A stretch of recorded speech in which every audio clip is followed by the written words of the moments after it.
4th down and 6. Old Bridge gotta have it. Shotgun formation. Nugent, a lot of time. Rolls out. He's running out of space. Will roll the other way. They look, corner of the end zone. Touchdown! Rowan heading for the touchpad with the lead. And the props will take the men's 400-yard freestyle relay. Andrews will be in shotgun. He takes the snap, makes the handoff. He'll throw it down the left sideline. He's got a wide open receiver. He's got the touchdown. Motion man is Simmons. Trotman throwing towards Simmons down the field, and he makes the catch in traffic for a Bearcats touchdown. Back to pass, middle of the field. The catch is made by Britt. She's off to the races at the 40, the 30, the 20, the 10. Britt is in for the score. Back on in, here's Yoxon. Yoxon to the backhand, trying to go to the front, makes the move, a shot, and he scores! Tracy comes set and delivers. And that's it on the ground to second. Throw to first, in time, and the ball game is over. South Shore survives a late scare, and they are the 2024 New York State Little League Baseball champions.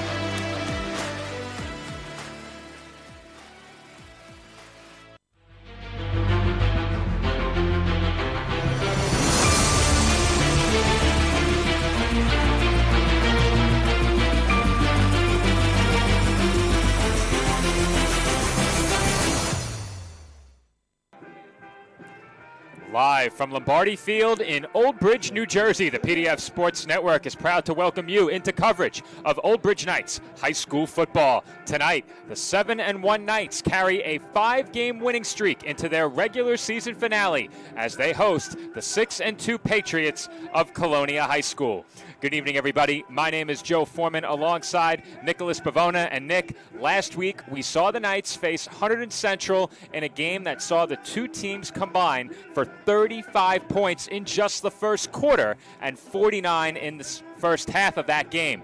Following halftime, the Knights defense was perfect until the final drive of the game, and Old Bridge finished with 45 points offensively.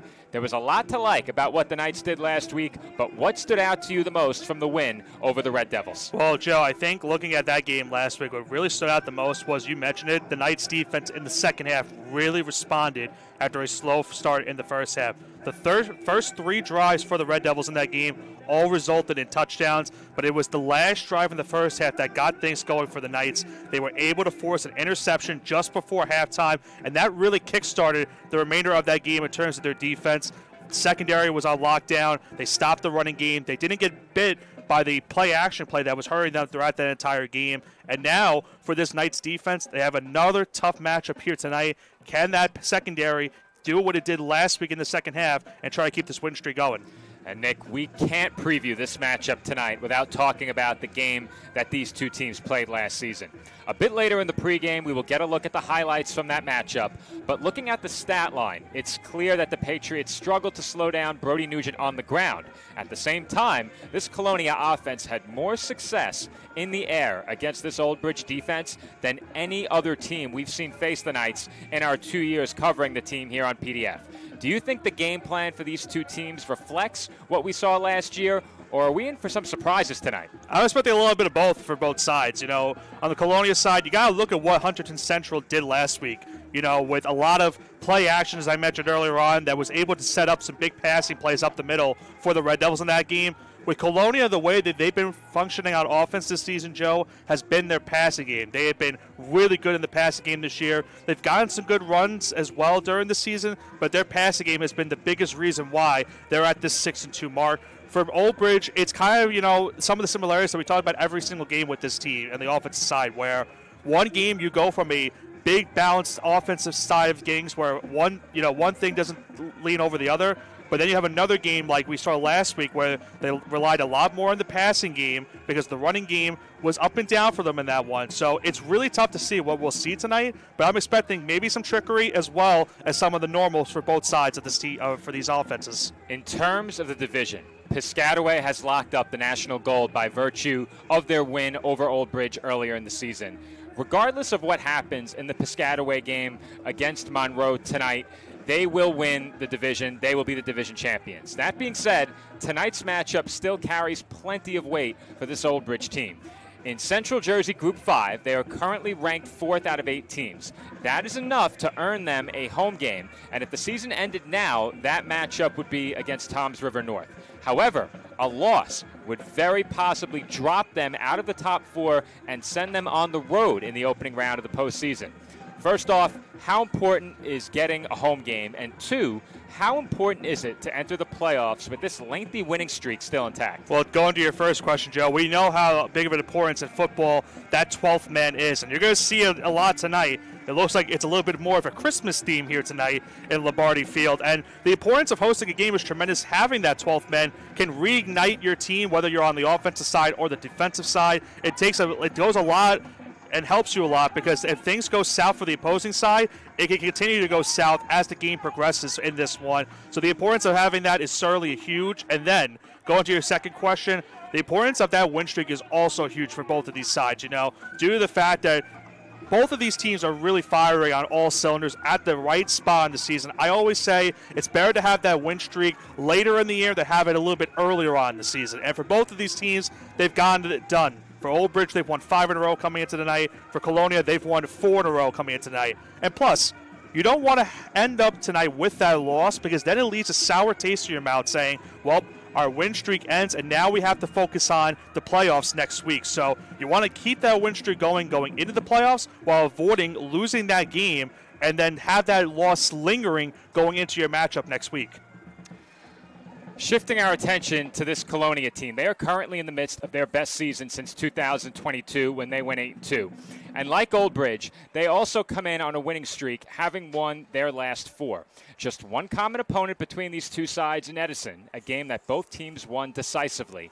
However, this Patriots team presents a challenge for this Knights squad on both sides of the ball, unlike anything they've faced this season. Defensively, this Patriots team has allowed more than 21 points just twice in 8 games, and those are their 2 losses. However, on the offensive side of the ball, this team is as explosive as any opponent the Knights have faced all season. Well, look at their quarterback, Joe. Dylan Chiaro. Unbelievable season he's having. 1,650 passing yards, 19 touchdowns, 1 interception on the season. That interception came in their first game of the season. Last year, he had 19 touchdowns and 10 interceptions the entire year. He's averaging about 176 passing yards during this 4-game win streak. That includes back-to-back 200-yard passing games, including his 273 passing yard, 4 touchdown performance against Cranford in their last victory. And his efficiency has been insane this year, Joe. He is 122 for 192 on the year in terms of pass attempts and completions. That's a passer rating of 121.6. He's been unbelievable, as well as his running back Kyle Bell, who's coming off an 111-yard performance last week and a touchdown, 365 yards rushing and 5 touchdowns on the year, including 18 receptions and 180 yards and a touchdown in the receiving game. And then to round off their numbers, R.J. Wortman in search of 1,000 yards coming into the night. He's got 64 receptions for 870 yards, 12 touchdowns. So a chance for him with 130 yards tonight. He would eclipse the 1,000 mark for the season. And last year, he just had 21 catches for 341 yards and 3 touchdowns. So we've seen it, Joe. Based off of what we saw last year from this Colonia team, they have taken a significant jump going into this season, and the numbers don't lie. The Knights close out the regular season against Colonia, hoping to secure a home game in the 2025 postseason. As we draw closer to kickoff, we will take a break for a message from the sponsors of Knights football. When we come back, we take a look back at the meeting between these two teams in the 2024 regular season finale. It was an all-time classic here on PDF, so you don't want to miss those highlights. Our pregame show continues after this.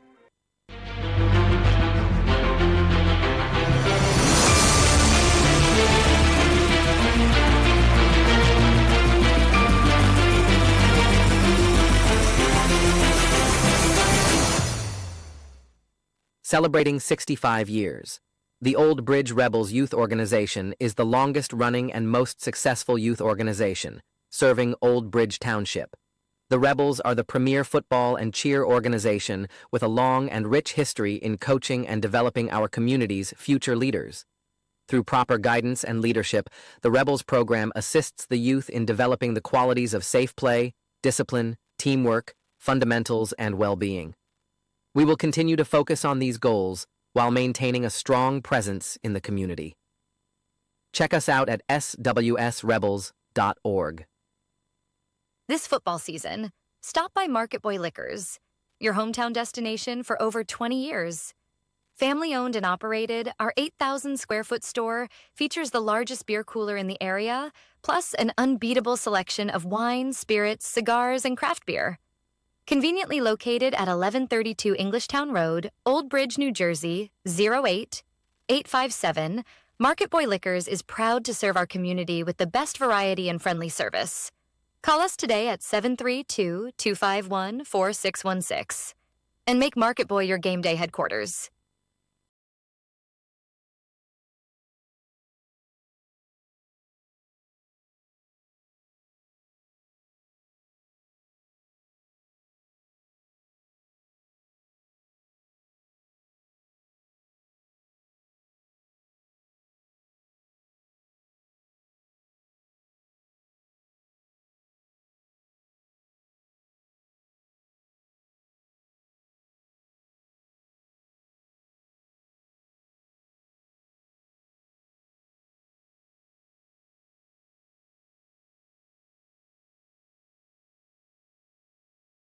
When it comes to buying and selling a home, do it with Peter Hunt's Home Team, powered by Century 21.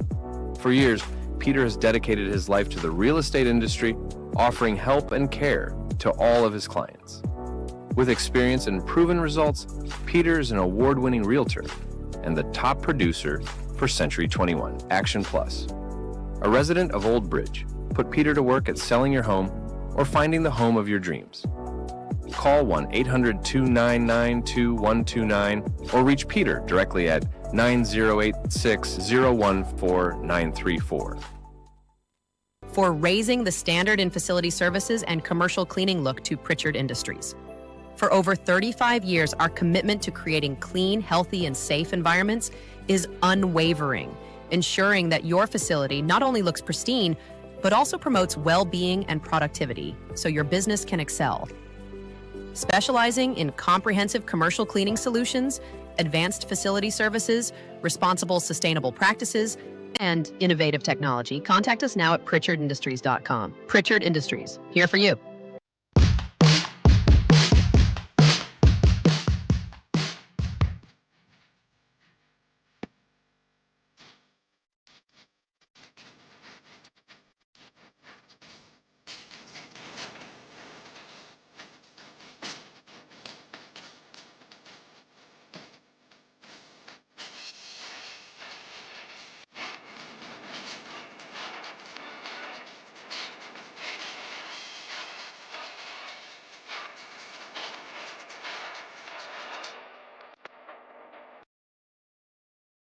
At Giuseppe's Old School Italian Pizzeria, we bring you the perfect blend of tradition and flavor. Whether you're craving a classic New York-style pizza, a hearty pasta dish, or a fresh Italian hero, we've got something for everyone. Stop by, grab a slice, and taste the difference of real old-school Italian cooking right here in Old Bridge, New Jersey. Giuseppe's, located at 2581 County Road 516 in Old Bridge. Simply delicious.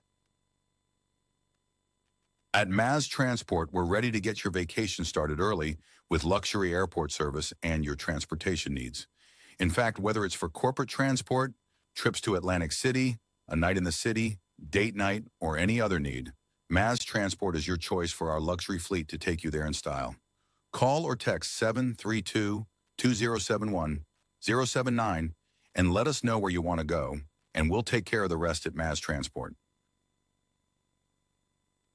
At Function Forward Physical Therapy, we listen to your specific needs, utilize manual therapy techniques to decrease pain and restore mobility, emphasize customized exercise plans, and are here to assist in all your function and fitness needs. Whether it's return to work or play rehab, fitness training, or our softwave therapy program, we're here to help you get better, feel better, and live better. Function Forward Physical Therapy. Check us out today.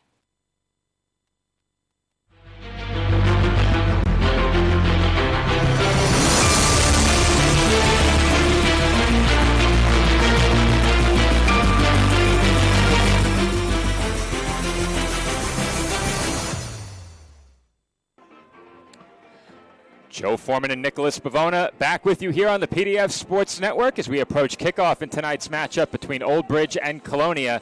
And Nick, the game last year between these two teams is one that both you and I missed due to other commitments, but fortunately, Dave and John were on hand to do a great job calling what was one of the best games in the history of the PDF Sports Network. Let's take a look back at the last time these two teams faced off. And it all started with a fake punt that kept the drive alive for the Knights, but it ultimately ended up in a fourth down interception. That was Brody Hunt at quarterback, not Brody Nugent on that play. A huge turnover for the Patriots forced. But the Patriots would then get the ball and would then manage to score on offense. George Simpson takes it all the way. A good start. You get the stop on fourth. You get the score. And very quickly, it's 7-0 following the PAT. And then you'll see right here after this touchdown celebration for the Patriots, they have the ball once again, looking to make it a two-score game.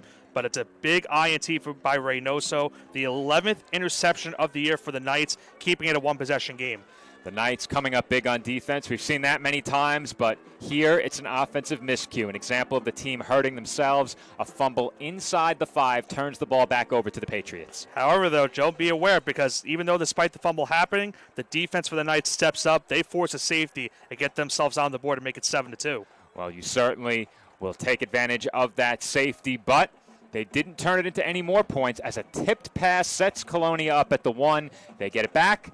They score, and not to be lost in that, there was another stop for their defense in between. Yeah, you'll see right here a big stop to open the third on fourth down. Big conversion right there. But after this next play, Joe, we'll see a big play by Cam Olivencia. He makes the catch on the sidelines, avoids a couple tackles, and gets the first Knights touchdown of the game. Olivencia from Nugent, the Knights on the board offensively for the first time. They get on the board on defense, on offense, and then again here on special teams. Brody Nugent, does it all. We've said it so many times. Going down that sideline, one man to beat, gets past that man and scores the punt return for the touchdown and giving the Knights their first lead of the game. But then you'll see right after here, Joe, the Patriots for the first time trailing, and they make an unforced error on that handoff. A big unforced error as they fumble a handoff completely unforced. The Knights take full advantage on their next offensive drive. And it's once again Brody Nugent finding his way into the end zone, gets some good blocks along the way to put the Knights up 8.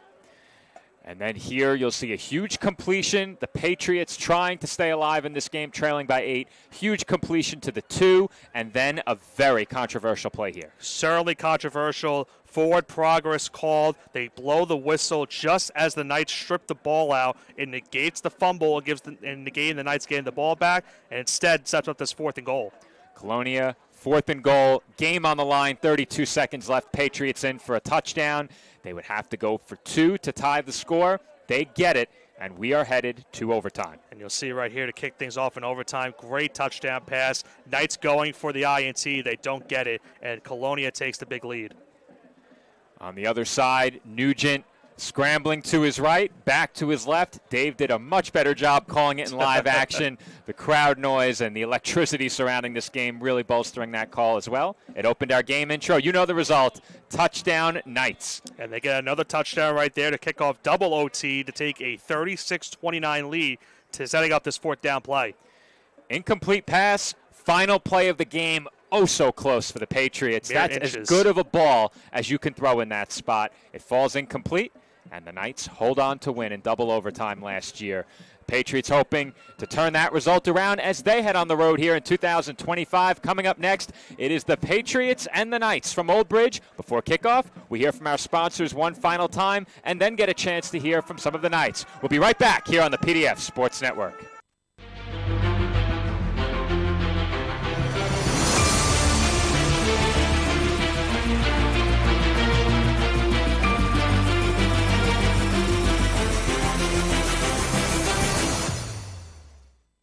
At MassMutual Tri-State, our financial professionals are dedicated to your financial well-being and focused on helping you achieve your financial goals. We provide expertise in crafting strategies that align with your specific needs. We offer industry-leading insurance solutions, financial planning, and wealth management tailored to support your pursuit of a financially secure future. Whether you're planning for retirement, protecting your loved ones, or growing your wealth, we're here to guide you every step of the way. So please call Rich Caruso at 732-623-5700 with any questions and to set an appointment with one of our financial professionals. Thank you. Local firms are sales offices of Massachusetts Mutual Life Insurance Company. MassMutual, Springfield, Massachusetts, and are not subsidiaries of MassMutual or its affiliated companies. Securities and investment advisory services offered through qualified registered representatives of MML Investor Services, LLC. Member SIPC 732-623-5700. Since 2003, Elite Sports Physical Therapy of Morganville has developed customized care and physical therapy programs for thousands of athletes through evaluation and setting athletic goals.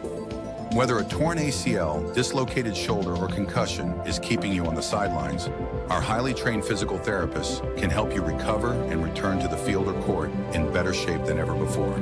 Come see what we are all about. Visit us at elitespt.com or call us today to book a consultation. At Bagel Boy Bagel Shop in Old Bridge, we're more than just bagels. Come visit us at 2329 County Road 516, where we bake our bagels and bread fresh daily, have the freshest fruit and veggie platters, and an assortment of sandwiches and plates that are sure to satisfy.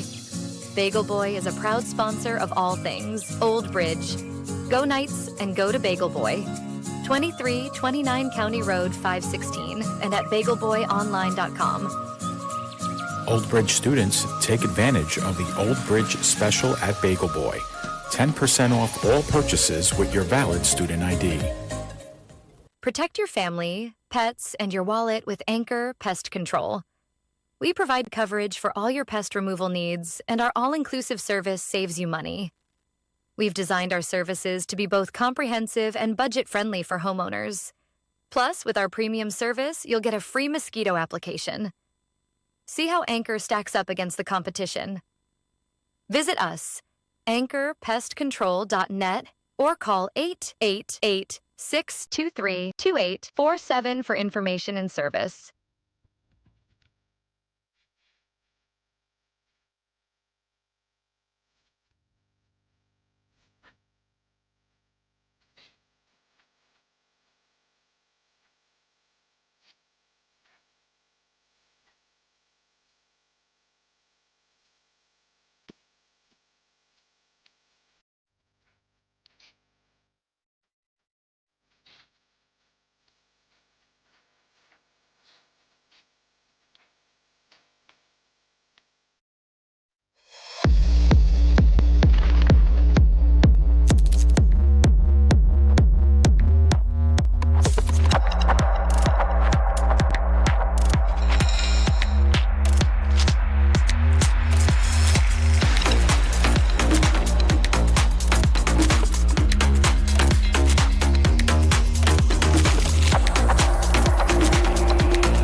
You gotta check out All-American Ford. All-American Ford is number one.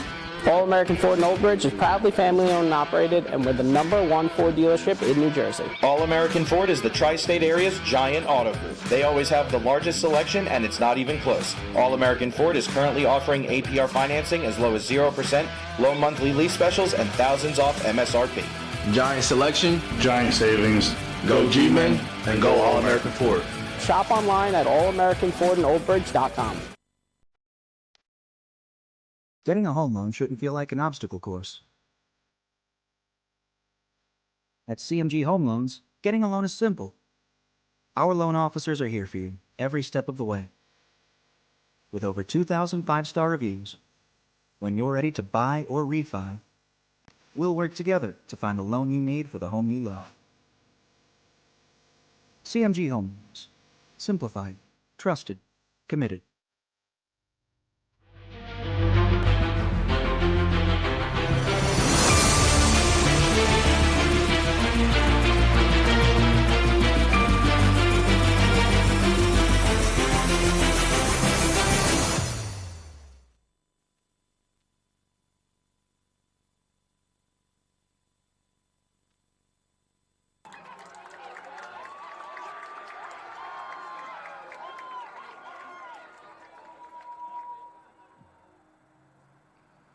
Oh, say, can you see by the dawn's early light what so proudly we held at the twilight's night's last gleaming, whose broad stripes and bright stars through the perilous fight o'er the ramparts we watched were so gallantly streaming, and the rocket's red glare, the bombs bursting in air, gave proof through the night that our flag was still there. Oh, say, does that star-spangled banner yet wave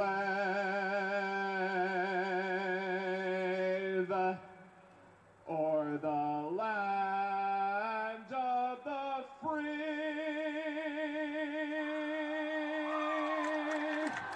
and the home of the brave?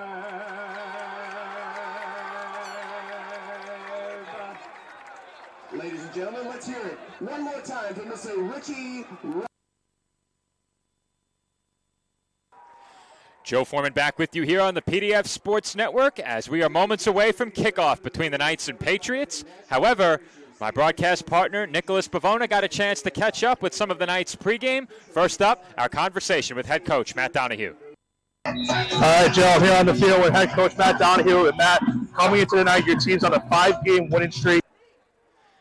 Well, it looks like our preview window and our actual conversation with Coach Donahue are not reflected. The actual interview was pushing upside down. Our preview has everything correct, so it looks like a bit of a technical issue. Nick, what we can do, let's cover up the screen with our white graphic, and we'll play the conversation through. So let's run our conversation with Coach Donahue, click the graphics button, wind it back to the beginning, and let's replay that again. All right, Joe, I'm here on the field with head coach Matt Donahue. And Matt, coming into the night, your team's on a 5-game winning streak. Talk to me about what has really impressed you over this last couple of games for your team on both sides of the ball coming into tonight's big matchup. You know, just the mental toughness and resiliency that they have. You know, they take every practice seriously. It's competitive at all times, and they kind of carry into the games. And you know, after last week, you know, our defense faced some adversity, but you know, they took true to themselves in the second half and kind of locked them down the rest of the game. It's just that's the type of kids we have. They're just tough kids. Now, I'd be remiss if I didn't bring up last year's matchup with the same Colonia team. Double overtime thriller. You guys came from behind to win that game. Talk to me about what were some of your takeaways from last year's game that you're looking into tonight's game, trying to continue your win streak while also end their win streak before the postseason. We know it's going to be a dogfight tonight. They're a very good team. They have a lot of great athletes over there, and so do we. We know we're for a dogfight, and last year's game was a very good high school football game. You know, it was kind of a shame that someone had to lose, but our kids, like I said, they prevail and they overcome a lot of adversity. Expect a dogfight tonight right here at Edison Field. Once again, thank you, Coach Matt Donahue. Joe, we'll throw it right back up to you. All right, thank you to Coach Donahue for taking the time to join us. We still have a couple of minutes before kickoff, so we'll throw it right to Nick's conversation with defensive back Noah Rios. All right, Joe, I'm here on the field with Noah Rios. And Noah, I talked to your coach a little bit earlier on about your team's mentality these last couple of weeks. You've talked about how resilient you guys have been over this 5-week stretch and getting all these wins. What has been some of your takeaways about your team's defense over this 5-week stretch, and what are you looking forward to the most here tonight? Tonight, we're just looking to shut them out. You know, do what we've been doing the past 5 weeks and get the job done. Now, Noah, last year, this team, Colonia, you guys went onto their home turf. You got a double overtime victory, a thrilling matchup in that game. What were some of the takeaways that you saw from that game last year, trying to stop this Colonia offense that's been very good in the passing game this season? Man, we just got to stop them like we did last year. They have good players, but we got better ones, and do the same thing we did last year, just win the game. Winning the game is all the mentality right there, Joe. We'll throw it right back up to you. All right, Nick, welcome back to the booth. We're here just in time for kickoff. Still not sure how in the world that video glitch happened, but our videos were inverted. As the Knights receive the opening kickoff at about the 35-yard line, they don't get much further than that. Short kick, And I believe it was Luke Mercil on the run back. He was quickly forced out of bounds. He's out at the 36, and that's where Old Bridge will get started. Nick, last week they did not have Chase Rizzo, and we saw plenty more of that empty shotgun set with no backs in the backfield. Rizzo is out there for the first play tonight. Yeah, and that's huge, Joe, getting him back in this starting lineup. And a big game like this, you want your top playmakers in these type of games. So I expect Rizzo to be very active early on in this matchup. A lot of bodies on that offensive line to open up this game. Trying to count them out. Looks like they have 7 on the offensive line. You don't see that too often from the Knights. You got Nugent in the shotgun, Rizzo in motion. And Rizzo will take the handoff. He has good blocking. He's up the middle, looking to bounce outside, and he is brought down. And that is a good tackle there by Aaron Gonzalez. If he does not take down Rizzo, that could have been big trouble. Yeah, that could have been maybe a touchdown if he got into the outside. Got a really good run right there. Just a couple yards shy of the first down, maybe about 2nd and 3 upcoming here for the Knights. 2nd down and short. Patriots showing blitz before that snap, so we'll see if they go back to it. Once again, a lot of meat up front for Old Bridge. Plenty of big bodies on the offensive line. Rizzo the motion man. This time Nugent will keep. He's wrapped up and taken down behind the line of scrimmage for a loss of a yard. That's a great job right there by this Colonia defense. And you have to know, Joe, we saw last year in this matchup that Nugent was able to get a lot more running room in that game between these two teams. So they know what Nugent brings to the table. I'll take a little bit of a spoiler from our interview from Cam Olivencia. He said the team needs to get things started quick and early in this matchup. You got a chance to hear from Cam following the end of this possession, whenever that may be. We'll listen into your conversation with Cam. Nugent, quick throw, complete, Allsbrook. He has a first down and more across the 50, and he is wrapped up just shy of the Patriots' 45-yard line. First down, Old Bridge. Well, it's something that we've seen this Knights offense do this year, Joe, where they have that wide receiver screen to the outside. Allsbrook gets the catch on the outside and is able to get the first down and move the chains for the Knights offense in plus territory now at around the 45-yard line. First down, Knights. Ball spotted right at the 45 as Nugent looks toward his sideline.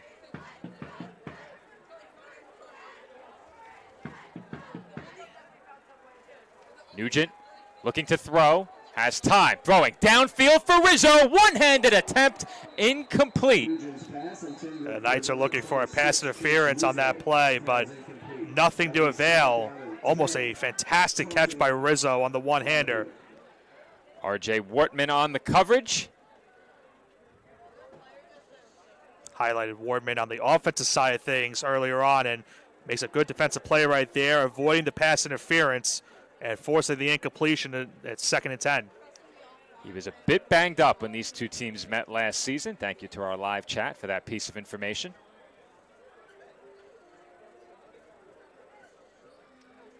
With a big game tonight, as I mentioned, has a chance to eclipse the 1,000-yard receiving mark on the season.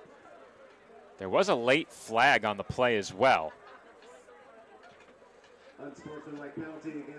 It is an unsportsmanlike conduct penalty against Old Bridge. It's a 5-yard penalty. So they taunted?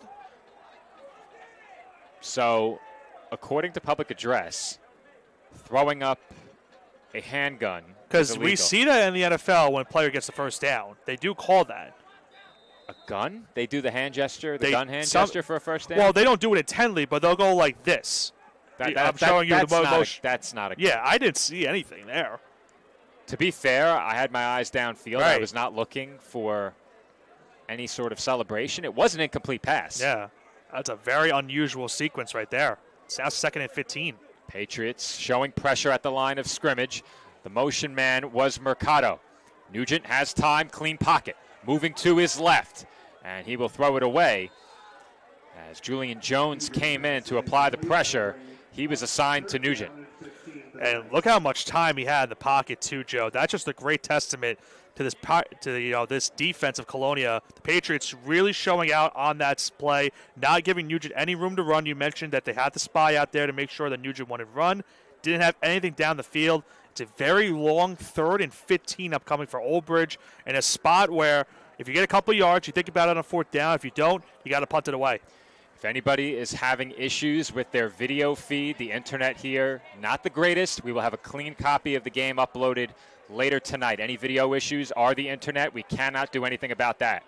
Nugent, forced to run, has to go a long way, and he will pick up about half of it. It was 3rd and 15. And that run by Nugent will set up a 4th down and 6. So he picks up 9 on 3rd, and it's decision time for the Knights. And the thing is also, keep in mind, Nugent is the punter for this team. So you got to figure out, if you are Colonia, what are exactly the Knights going to do? You're going to set up a safety back there in case of the 1st down potential on 4th down. It looks like, though, they're going. The Knights are going to go for it. They're going. Ball at about the 41. Not much of a surprise here. Be curious to see what they try to draw up. We've seen that screen pass to the outside a couple times this season. It is 4th down and 6 from the 41. Opening drive of the game. 9:42 remaining in the opening quarter.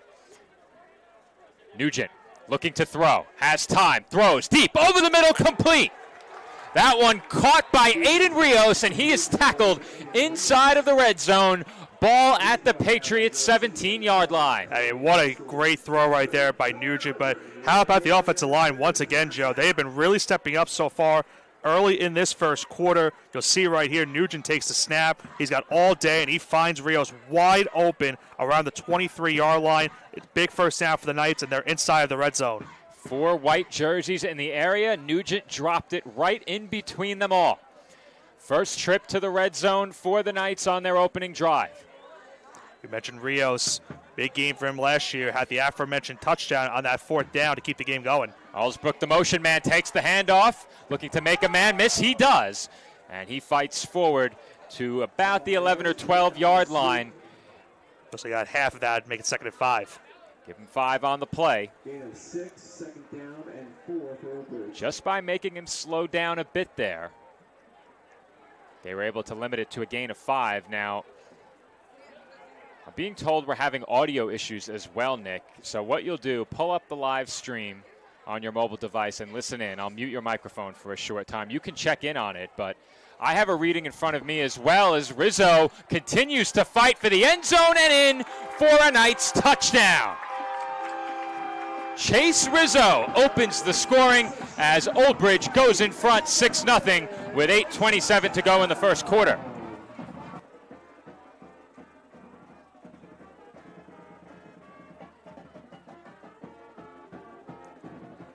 Old Bridge with a strong showing on their opening drive as they punch it in for the game's first points. It took a 4th down conversion along the way, but the Knights able to come through with a score on their first possession. And it took them quite some time to score on offense last year. They did not put up any points on the offensive side of the ball until the 3rd quarter. Here tonight, it takes them just over 3.5 minutes to register the game's first touchdown.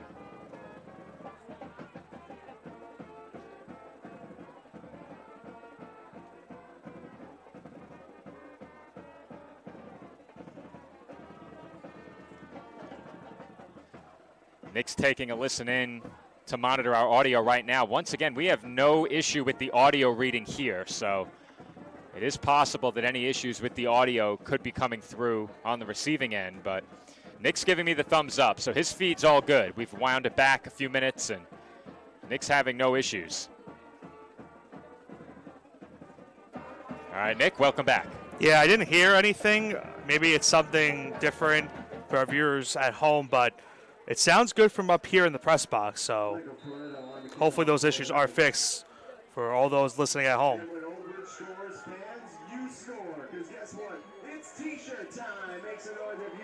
All right, we had hoped to share our conversation with Cam Olivencia. That will have to wait a bit. Chase Rizzo, welcome back to the lineup with a touchdown.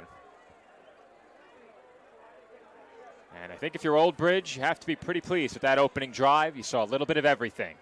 Some good rushes, both from your quarterback, your halfback, and a really nice throw by Nugent as well on that fourth down.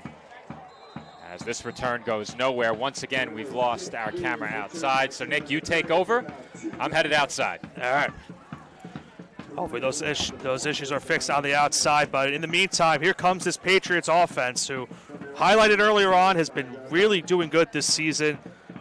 Dylan Chiera with an unbelievable year, 19 touchdowns and 1 interception on the year.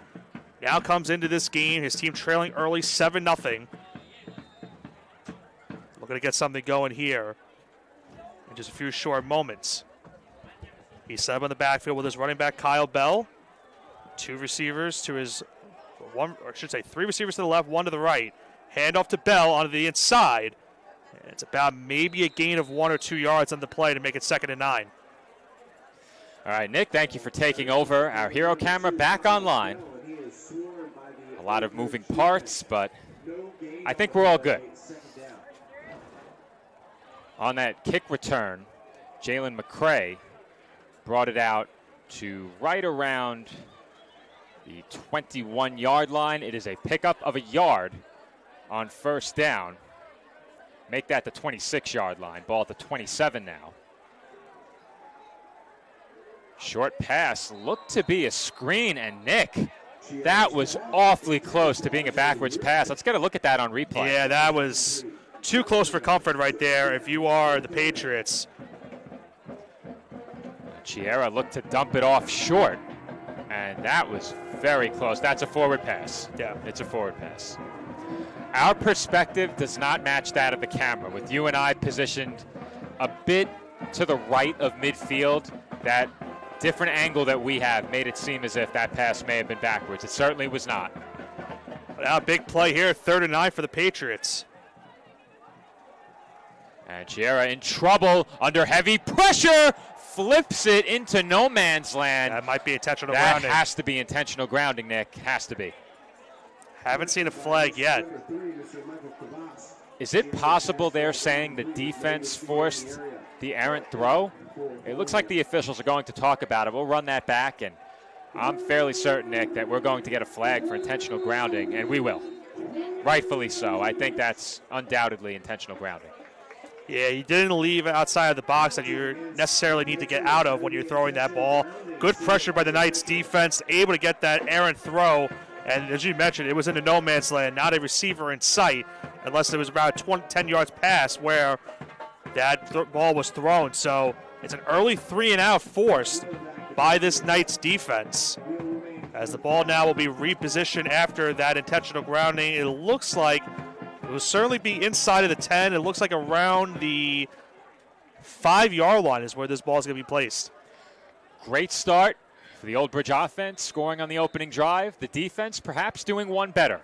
Not only forcing a 3-and-out, but it is 4th and 21. Bit of a high snap, reeled in nicely by Chiera.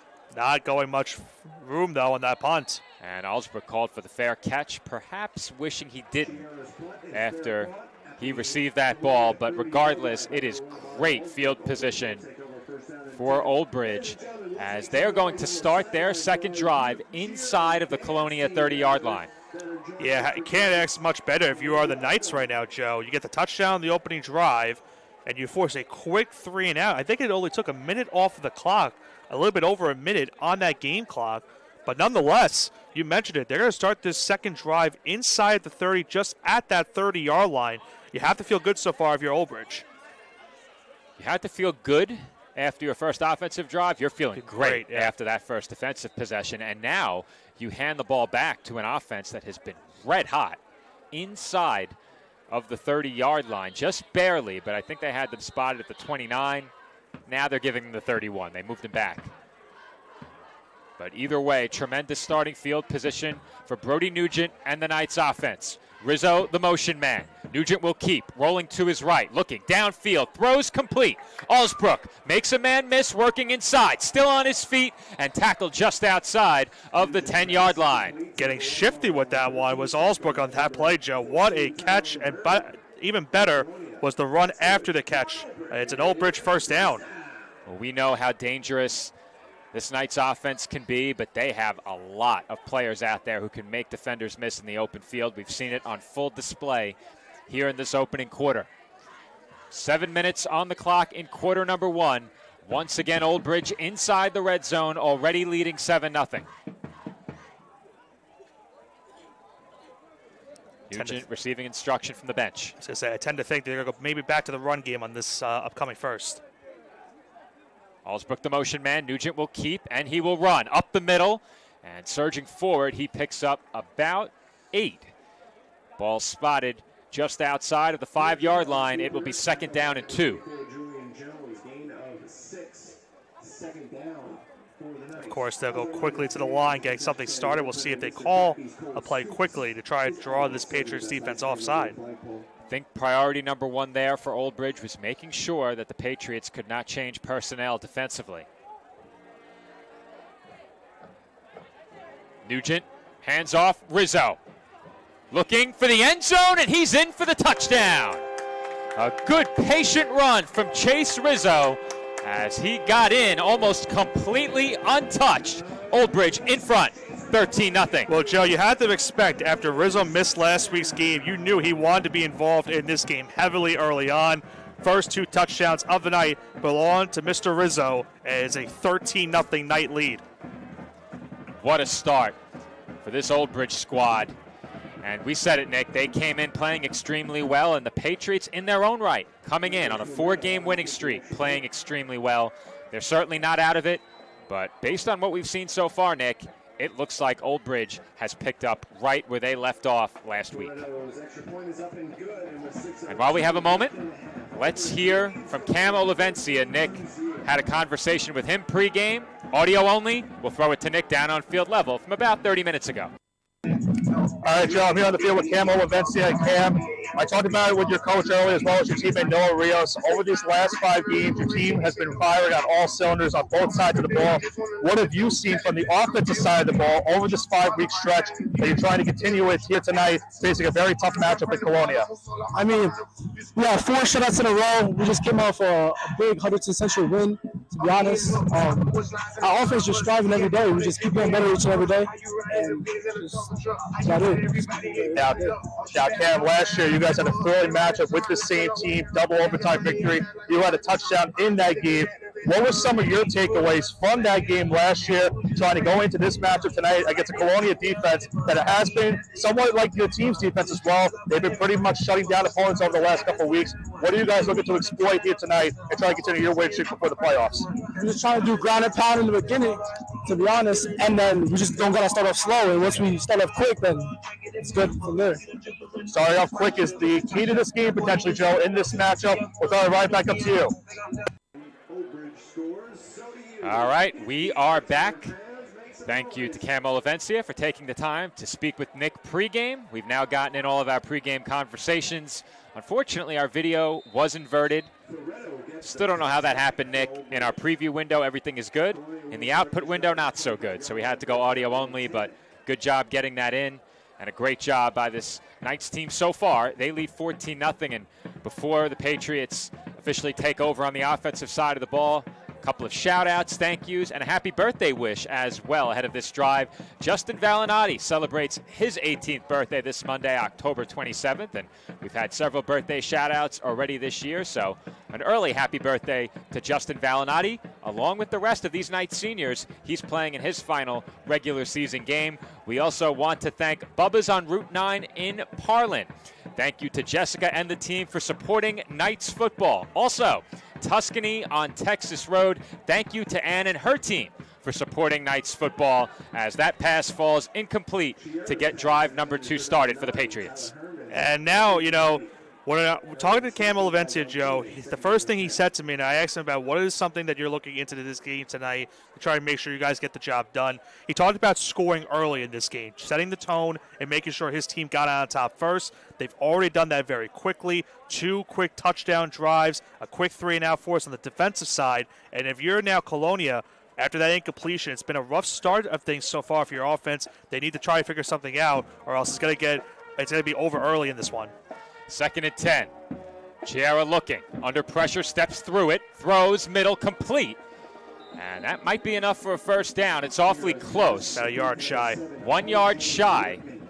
R.J. Wertman a yard short of a first down. But you will take that if you're the Patriots. And this becomes a big play right here, because if you end up in fourth, going for it in this area of the field, a huge gamble. Yeah, I mean, you're risking it against a really good stout defense while also giving that Knights offense that's been clicking so far a chance to score once again with short field. Third down and a yard. Curious. Chiara flanked by Bell in the offensive backfield. Curious if they go to the run here on 3rd and 1 with Bell. Low snap, handoff, Bell. And Bell spins forward, and I think that last spin move got him enough for a Patriots first down. Well, Bell doing the job right there of the running back turned the bell cow. Gets the job done, gets the first down, extends this drive for Colonia. It's something that they need. You got to get a couple first downs, try to extend this drive, and maybe at some point get down the field and get that touchdown to make this a one-possession game. A bit of tempo here for the Patriots as they flip it forward to Wertman. He has running room, and he is brought down just shy of the 40. He picks up about 7 on that first down carry. 2nd and 3 coming up. And Nick, that was pretty clever what you did there. Bell cow. Yeah, I mean, I got to throw some terms in like that. But R.J. Wertman, speaking of him, he's not only been big in the passing game, but he's had a couple big runs as well this season. He's been involved in the running game. So you saw it right there. You mentioned some of the numbers pregame as Wertman makes a nice move there to pick up the first down. That was not a certainty when he caught that football, but quickly worked his way inside and upfield. It's a short completion. It is a first down completion, and the Colonia offense beginning to build some momentum. Yeah, and you see right now, Joe, you mentioned the tempo starting to pick up now for this Patriots offense. Chiara looking downfield, and he's picked off! Intercepted by Noah Rios. He's up the sideline across the 30, skips across the 20, and is finally brought down just inside the red zone. This Knights defense comes up with another big takeaway. Well, Joe, we talked about it in the pregame. Chiara came into the Knights game with just 1 interception on the season, and that was in week 1 of this regular year. He's now got 2. It's Noah Rios on the pick. He talked about it earlier on during our pregame coverage that this defense has been really doing great these last couple weeks. Last week was a bit of a hiccup for this defense in the secondary. They really bounced back in the second half, and they have been off to a great start so far here in this first quarter. Old Bridge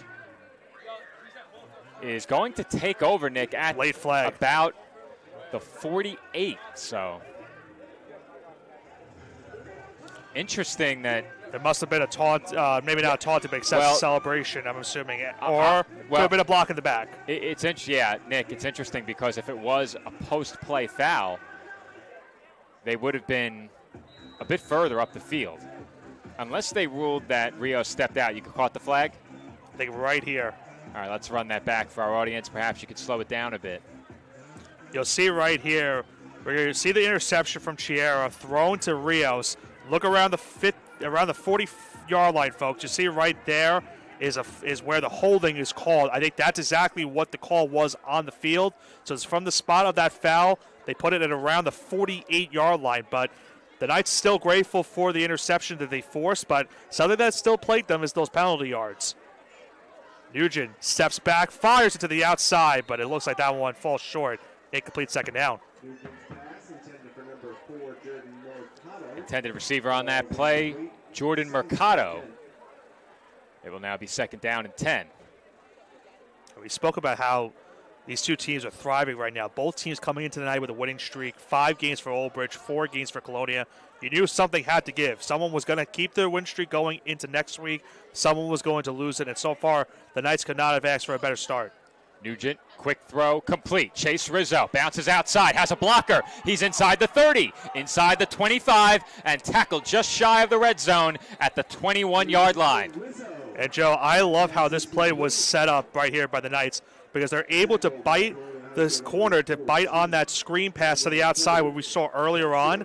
And because of that, look at Rizzo on this play. They did not even touch him. He went straight up the middle, made the catch, got towards the outside, cuts it back inside, and gets a big gain for the first down. And a late flag came in at the end as well.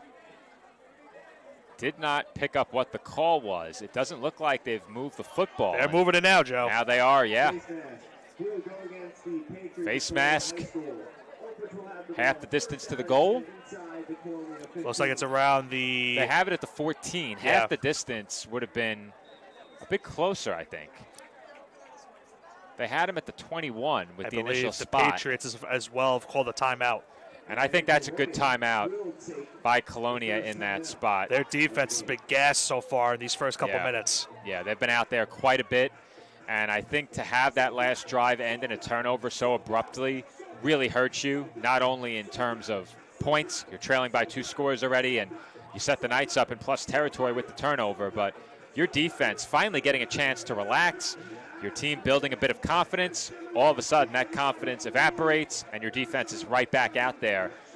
And you said it, and I'm glad you did during the pregame, how impressive the passing numbers are for Chiara this season, the big numbers that Wertman has put up. I couldn't believe the passing numbers, nearly 2,000 yards, 19 touchdowns, and 1 pick.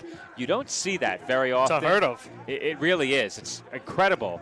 And what this Knights defense has done to stymie this offense so far, equally impressive. And can you do it for 4 quarters? That's a fair question. We know how good this Old Bridge defense is.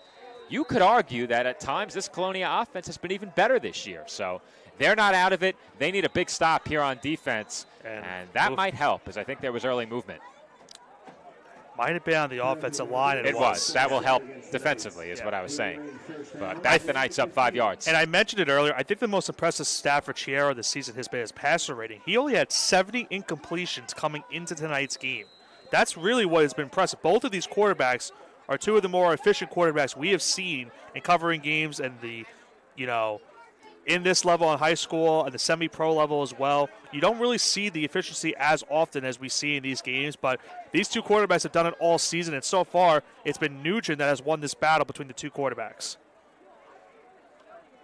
First down and 15. Nugent will keep it. Bounces outside. Nugent looking to turn up field, breaks 1 tackle, but is met by 3 or 4 defenders in white. Brought down just outside of the 10. Give him the 12 or 13 yard line on that one. Gain of 3. And I think what the biggest thing for this Patriots defense right now, Joe, is they've got to find a way to ensure that there's not a touchdown allowed, one, but if they can force a turnover, that would be huge. We saw last year they forced a turnover inside, backed up into their own territory. If they can do it again, that will go a long way. Second down and 12. Nugent looks toward his sideline. Rizzo lined up in the left slot here. And Nugent will keep it once again, accelerating up the middle. Spins off a hit, but cannot get away as he's wrapped up and thrown down inside the 10-yard line. They'll spot him at the 6, and it will be a 3rd down and about 3 or 4. Maybe actually longer than that. Third. Yeah, he picked up 6, so it should have been 3rd and 6. Yeah. I thought those sticks were a little Yeah, I thought together. something was up. I thought something was up. But on that play, initially they gave him more. Yeah, it did look like it initially. On that one, we kind of saw maybe somewhat of an RPO on that play. Could have maybe thrown it to the outside, but instead kept it himself. But now you make it a more manageable 3rd down and 6. You're looking for the 2-yard line to extend this possession and get the first down. But, of course, you're looking for the touchdown as well. Well, I'll tell you, Nick, if that was an RPO, he made that read quickly. And this time, lowering his shoulder and powering down to the 2-yard line was Aiden Rios. It looks like the first down marker is just a little bit closer to the 1, so it might be 4th and about a yard. The big question is, Nick, you're right, did he get it? He did not. Yeah, a huge 4th down coming up right here. It looked like he was just a yard shy of that first down marker. Do you go to the chivalry on this play? Order of chivalry, it looks like they are. 4 men in the offensive backfield, the order of chivalry. Nugent looking to power forward. He dives in for a Knights touchdown, and Old Bridge leads it by 20. Well, Joe, chivalry continues to not be dead, and this Knights offense is certainly not dead right now. 20 first quarter points for Old Bridge in this first quarter. You could not have asked for a better start. The INT leads to 6, and Nugent on 4th and 1 dives head first and just gets into the end zone for the 6. Chivalry lives on, but the Knights have been merciless here in this first quarter, Nick. 3 drives, 3 touchdowns, and a 20-point lead against a team that came in winners of 4 straight. And remember how Old Bridge started the game last week too, Joe, as that extra point is good. Their first 3 drives, let's not forget, as well as Huntington Central, were all touchdowns as well. So we saw this Knights offense do this last week. They're doing it again, once again, here tonight. The Knights offense has been perfect tonight. The defense has allowed just a couple of first downs. And on special teams all season long, the trio of Benford, Nugent, and Ferretto, I think I've seen 1 missed kick all season, Nick. I can't recall more than 1, if there was 1. Not sure if they keep that statistic. I'll have to check that, but I think we've seen 1 missed PAT all year. But I'm going to stat check that. I'm still having nightmares about PATs at this point, Joe. I think the terminology PAT is still haunting me at this rate. Oh, yeah? Being a resident Giant fan, yeah, that is tough. Sunday is still lingering right now. Still lingering. Not a great weekend to be a fan of the New York Football Giants. Yep. Tomorrow, I should say it's not tomorrow. 2 days from now should be interesting too. Should be interesting, but what's more interesting, of course, is Ferretto has been perfect on extra points, Nick. Perfect. I'll call up the Giants front office. Maybe we can get him a contract early. After that game on Sunday, it sure looks like they could use him. He's been great. Kickoff on the way, and this is a huge drive coming up for Colonia. Bell on the return, tripped up just shy of the 20. And that is where the Patriots will start, trailing by 21. There is still 1 minute and 40 seconds left in the first quarter, and Nick, for the second straight week, the Knights have scored 3 first-quarter touchdowns. Yeah, I think it's, if you're Colonia, this is definitely something that's concerning because they've been on this great run as of late. And what's happening for them right now, their offense has not done what they had been seeing the last couple of weeks, but their defense has really struggled so far, and that's a multitude of things. You know, the first drive was a long, extensive drive for the Knights, but the last 2, their defense has been backed up because of a punt that was at the 30-yard line and that last INT. Chiara fakes the handoff, throws the screen to Bell. Good blocking ahead of the play as a flag flies from the offensive backfield. And more than likely, will potentially be holding, we'll have to say. Chiara completes to Bell for a gain of 5. We'll see if it stands. A lot of the time on a play like that, you will see a flag for an eligible man downfield. More so on the halfback screen, but every once in a while, one of your tackles. Holding on the defense. Wow. Automatic first down. Automatic first. Forget about that ineligible man, Nick. There was none. Those men were certainly eligible, and that leads to a first down on that holding call. So that's something that Colonia might need to expose at this point, Joe. I think the best way for them to get back into this game is trying to force the Knights to get penalty yards, because that has plagued the Knights in some games over these 2 years we've covered them. If they could force mistakes in the terms of penalty yardage, that could get the Patriots back into this game. We will see what they can do. I think if you're the Patriots, this is as close to a must-score drive as you'll ever see in the first half of a game. Wertman fights past the line of scrimmage, but not much further. Give him 2 on the play. 2nd and 8 coming up. It's kind of that jet touch pass that we see sometimes these receivers make, and it was a quick touch pass right there from Chiara to Wertman, and they get a short pickup of 2 on the play to make it 2nd and 8. The Knights perfectly content with allowing a short run. We've entered the final minute of the first quarter. This could be the last play as Bell is immediately swallowed up at the line of scrimmage. I think they're going to give him the line of scrimmage, as you mentioned, so no gain on the play and make it 3rd down. That's a loss of 2, Nick. It was the original line of scrimmage. I should have specified. I think he lost 2. From where I'm looking at the far ref, he's at the exact spot. Split the difference. Yeah. Lost a little bit. Lost a yard. Nonetheless, that will bring up a 3rd down and about 8. And I do not believe they need to run a play here. They're not going to. The Patriots are headed off the field. It was close, Nick. I thought maybe they would have to run one more, but apparently that is not the case. And we have reached the end of the first quarter. And with that, we would like to thank another sponsor of Old Bridge Knights football, the Candied Ham softball team. Candied Ham is a proud sponsor of Old Bridge football. You can check them out on Instagram at CandiedHam_official. The Candied Ham softball team, a proud sponsor of Old Bridge Knights high school football. Hey, Joe, a crucial third down upcoming here for the Patriots. They're just shy of the 50-yard line. They have third and about 8 or 9 yards on this play. If you're Colonia, what are you drawing up in this spot? And it's in a sense where I think you would like to get a couple yards on this third down. If you can't get the first, you want to make it a more manageable fourth down.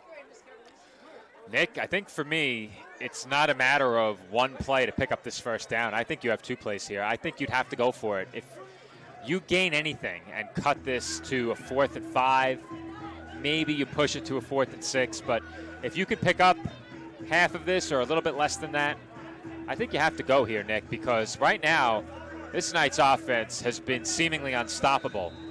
And I get it. It's early. It's the first half. Do you take that chance? If I get 4 or 5 here, I am. Chiera looking to throw, airing it out. Downfield, Wortman wide open. He dropped it. It's off his hands in between 3 Knight defenders with room to run. That is something you don't see very often, Nick.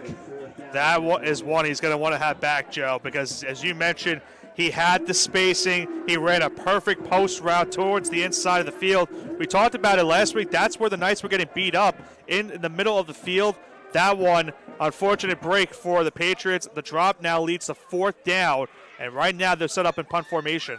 I think that's the right decision, Nick. You had to pick up something to consider going for it. Can't go for it on 4th and 8. And Colonia will indeed punt with pressure, getting a bit too close for comfort there. Calling for the fair catch is Xavier Diaz. And it will be Knights football once again. This drive getting started from their own 21-yard line. They can really deliver would you call it a knockout blow? It could be the knockout blow early in this game, Joe, the way this game's gone so far. It's not often you see teams come back for 28-point deficits if the Knights do score a touchdown. It would be a lot of things would have to go right for Colonia. And it's also tough trying to get that comeback when you're facing a team that's 7-1 and has been on this win streak like this. It can be easy for any team to do that. So this is a must stop right here for the Patriots. They have to try to avoid giving up points. Against such a talented team, it's hard to say that a score here would end it. Effectively, that's what we're saying when we describe it as a knockout blow, but the way this Knights team is playing, it's hard to imagine the Patriots overcoming a 4-touchdown deficit.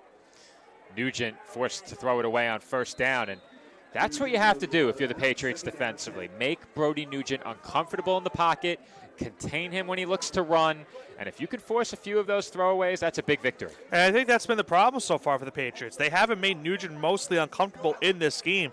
A couple of throws, he's had a lot of time in the pocket. Some throws he's had been able to scramble outside of the pocket and has been able to make that throw on the run.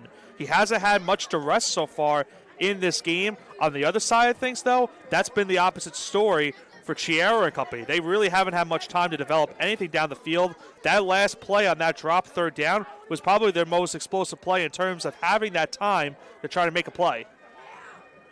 If they complete that pass, all of a sudden they can take a bit of a breather. You need to score on the drive, but you keep it alive, you give your offense a chance, and if you do find the end zone, it's a 2-score game, and all sense of panic, I think, subsides for at least the time being.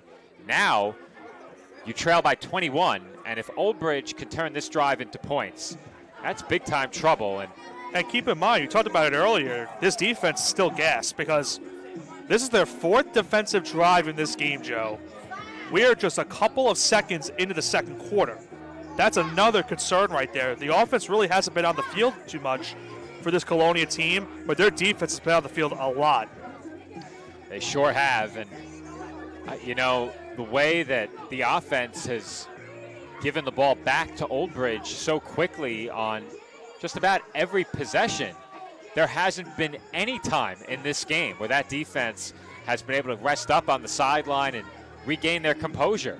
You may be talking scheme, you may be talking some adjustments, you may be talking some of the X's and O's, things that you've picked up on the tablet perhaps. Those conversations in this game have been very short-lived if they're happening over on that Colonia sideline, because as soon as they get over there, they're right back out there on the field. And I think if you can change that as the Colonia offense, you need to do it on your next drive, because time bleeding away in this first half and Old Bridge showing no signs of slowing down. Nugent with all day in the pocket here. Finally flushed out to his right, throwing downfield. Got it. And Alsbrook makes the catch along the sideline. He stays in bounds, and Amari Alsbrook with the strong hands. Flag though on the field, Joe. Brought it in with a flag down, so we will see what this call is, But this is what I was talking about. He had all day in the pocket and then finally had to scramble out. And by the time he did, he found Alsbrook down the field. And that's still great coverage on the back end, Nick. Nugent was holding that ball for upwards of 8 seconds. Let's see if we can count it out. Still has it. Yeah, right around 7 seconds. 7 seconds he had with the football in his hands. And if you give Brody Nugent that kind of time and these receivers that kind of space, eventually somebody is going to get open. And also keep in mind, what a great catch on that sideline by Alsbrook. To the foot awareness, able to hold on to the ball as well. Not an easy catch, and he made an NFL type of catch right there, getting both feet in bounds to get the first. But we're still waiting to see what the penalty is, and it's going to be against the Patriots defense, I believe. And Nick, the coverage was there as well, but the throw was perfect. Coverage was there, but the coverage also held. So that was a big read. That also helps. So well, the holding looked to have been called on the other side of the field, right? The flag it was came on the other side. Yep. Yeah. The coverage on Alsbrook was excellent, and it took a perfect throw from Nugent to get it over and into the arms of Alsbrook, who then made a great catch, all hands along that sideline. As you said, Nick, got both feet in. That one's good in the NFL as well. More rhymes, picking up right where I left off last week. First and 10 Old Bridge after they sort out the penalty. Ball at the Knights' 46-yard line.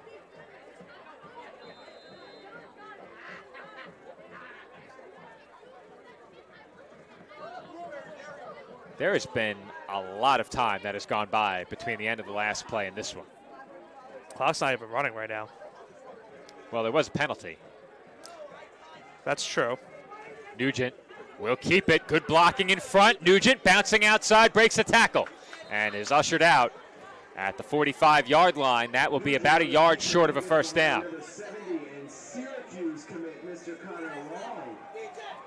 And I don't know if you heard that announcement yet, Nick, but congratulations to Connor Long. He is committed to Syracuse. Ah, very nice. One of your favorites. I didn't go to Syracuse, but I am a fan of the Orange Men, so congratulations. I'll be rooting you on next year. Syracuse or St. John's? Well, it's the problem for St. John's is they don't have a football team. Good if point. they did, it'd be easier for me. But with no football team, it leaves me in a gaping hole. And speaking of gaping holes, wide open. And what about the move? Aiden Rios put the moves on and take it to the house. Aiden Rios with a big touchdown reception. He caught it wide open and did the rest with a big juke move to put an exclamation point on that score. Rios giving this fan base who is decked out in Christmas gear an early Christmas present on that one, Joe. Gets the catch wide open, makes the move on the sideline, and keeps himself in bounds for the score.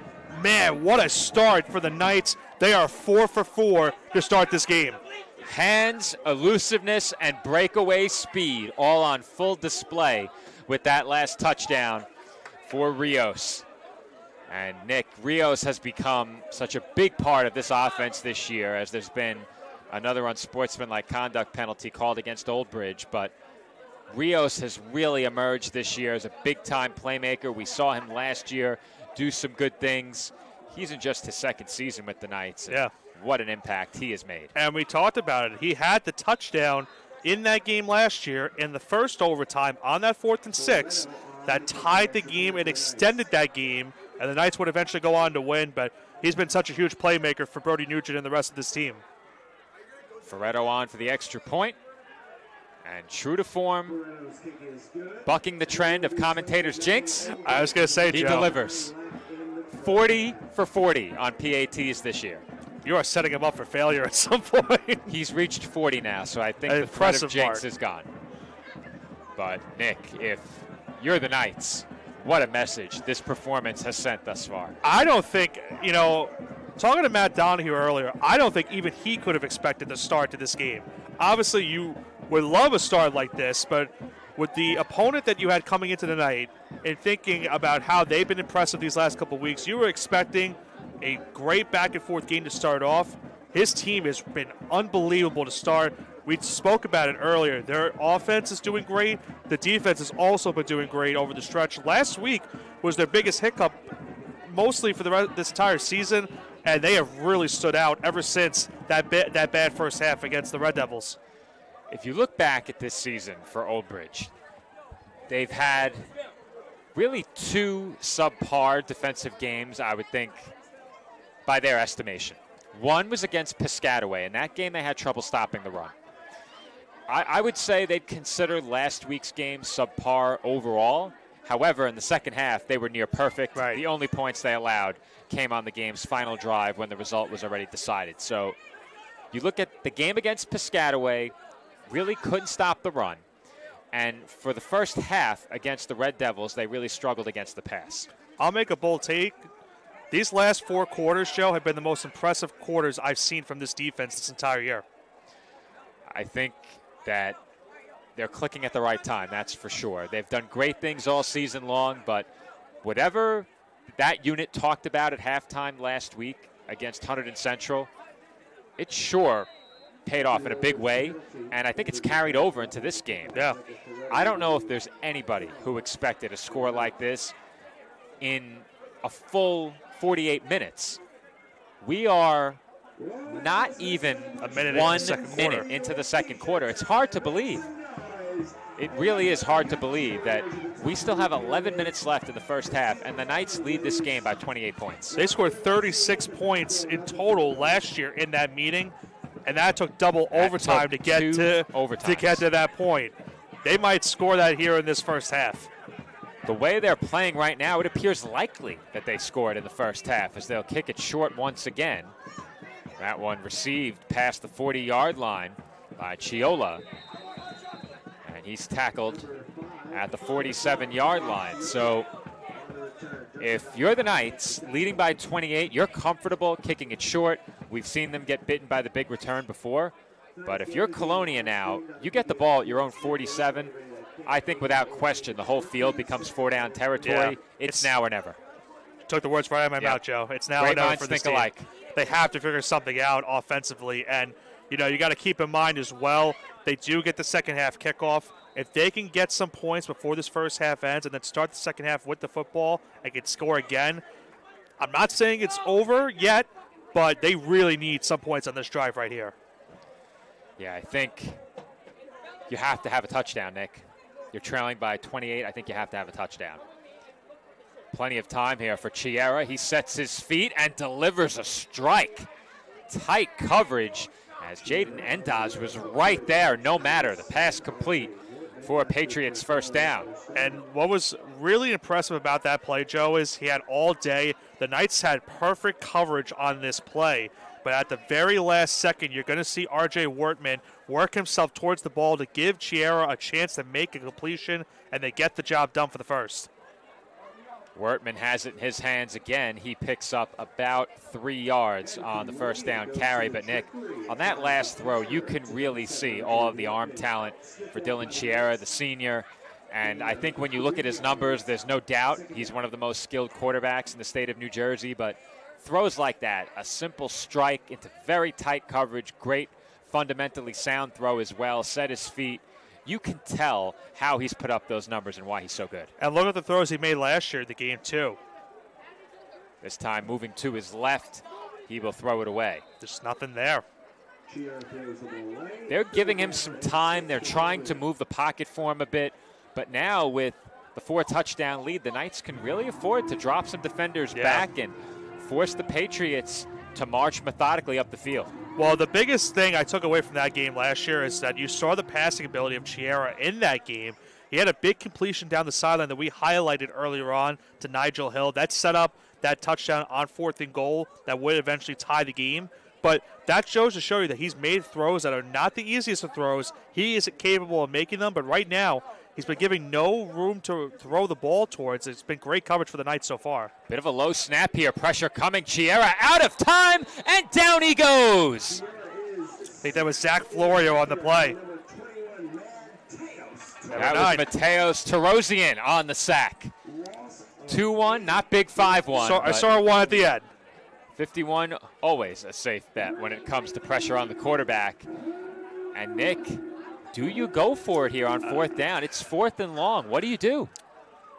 I think they're going to go for it, Joe. I think you're at the point where the defense, unfortunately, has not shown any signs of stopping this Knights offense. I wouldn't go for it, Nick. I wouldn't. I don't think I would either. I would try and pin them inside the 5 and hope you can turn that into some points, because 4th and 15 is going to be tough. Yeah. Maybe a bit less. Make it a 4th and 14. But it appears they will go. Chiera looking to throw, steps up, has room, delivers, complete. Over the middle, 1st down. Julian Jones wide open and still fighting as he's finally brought down at the 15-yard line. And Nick, they had to have it. They got it.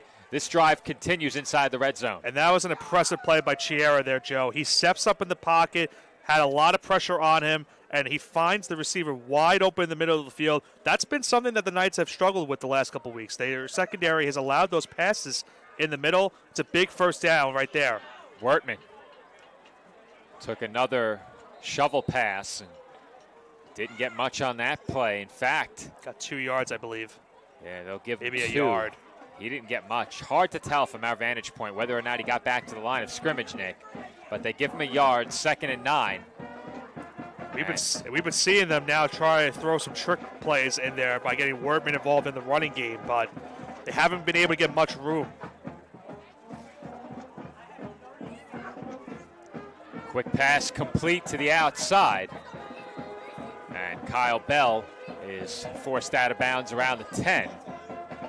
Pickup of maybe 4 on the play. And that will bring up a 3rd down. 3rd and about 4. And 4 to go here. So give him 4.5 on the play. We had it a 2nd and 9. It is now 3rd and 4. Patriots hurry to the line. Ooh. And timeout was called. And thankfully for the Knights, it was called, Joe, because they had movement on the line right as the whistle was called. So that almost was a neutral zone infraction. The Knights will talk things over here ahead of this 3rd down play, and I think certainly it is 4-down territory now. Yeah, it has to be. I mean, if you go for a 4th and 15 earlier, you're certainly going for it in this spot of the field. You have about 7:40 and change to go in this 1st half. And we talked about it. It's important that this team gets some type of points, but they really need the touchdown, more importantly, on this drive. We have seen a 28-3 to come back in one specific game, but 28-3 would be really tough to do again. They need a touchdown for sure on this one. Nick, I think if you're Colonia here and you put up a touchdown, all your defense has to do is come out and get a stop. You know your offense is capable. We've seen what this offense can do firsthand last year. And looking at the numbers this year, there is no question this offense is capable of putting up 28-plus the rest of the way. They need to come up with a stop and give the ball back to this offensive unit in a 3-score game. You can make it a 2-possession game going into halftime. Exactly. Yeah. Exactly. You make it a 2-score game going into halftime, and you're right there. Chiera keeps, flips complete, and getting the 1st down is Jones. He made a man miss, and he had to in order to pick up that 1st. It will now be 1st and goal at about the 1-yard line. So the Patriots closing in on their first points, and will usher in some big bodies from that sideline. And not only did he get the completion on that play, Joe, but he's able to, once he made the catch, he got past his defender, and then Jones almost fumbled the snap and is yanked down to the turf as a flag comes out at the end of that play. Yeah, that's against the Knights. That's a bad one right there. That will give them another first. Well, they had him driven backwards. Jones taking the snap out of the Wildcat. Looking to see what the head official says. Yeah, the officials are discussing it right now, but it looks like it's going to be a penalty on the Knights. Yeah, and indeed it is. That's a brutal one because now you give them first down once again. A first down and half the distance. Yeah, so instead of it beating it around. Now, was it after the play or during?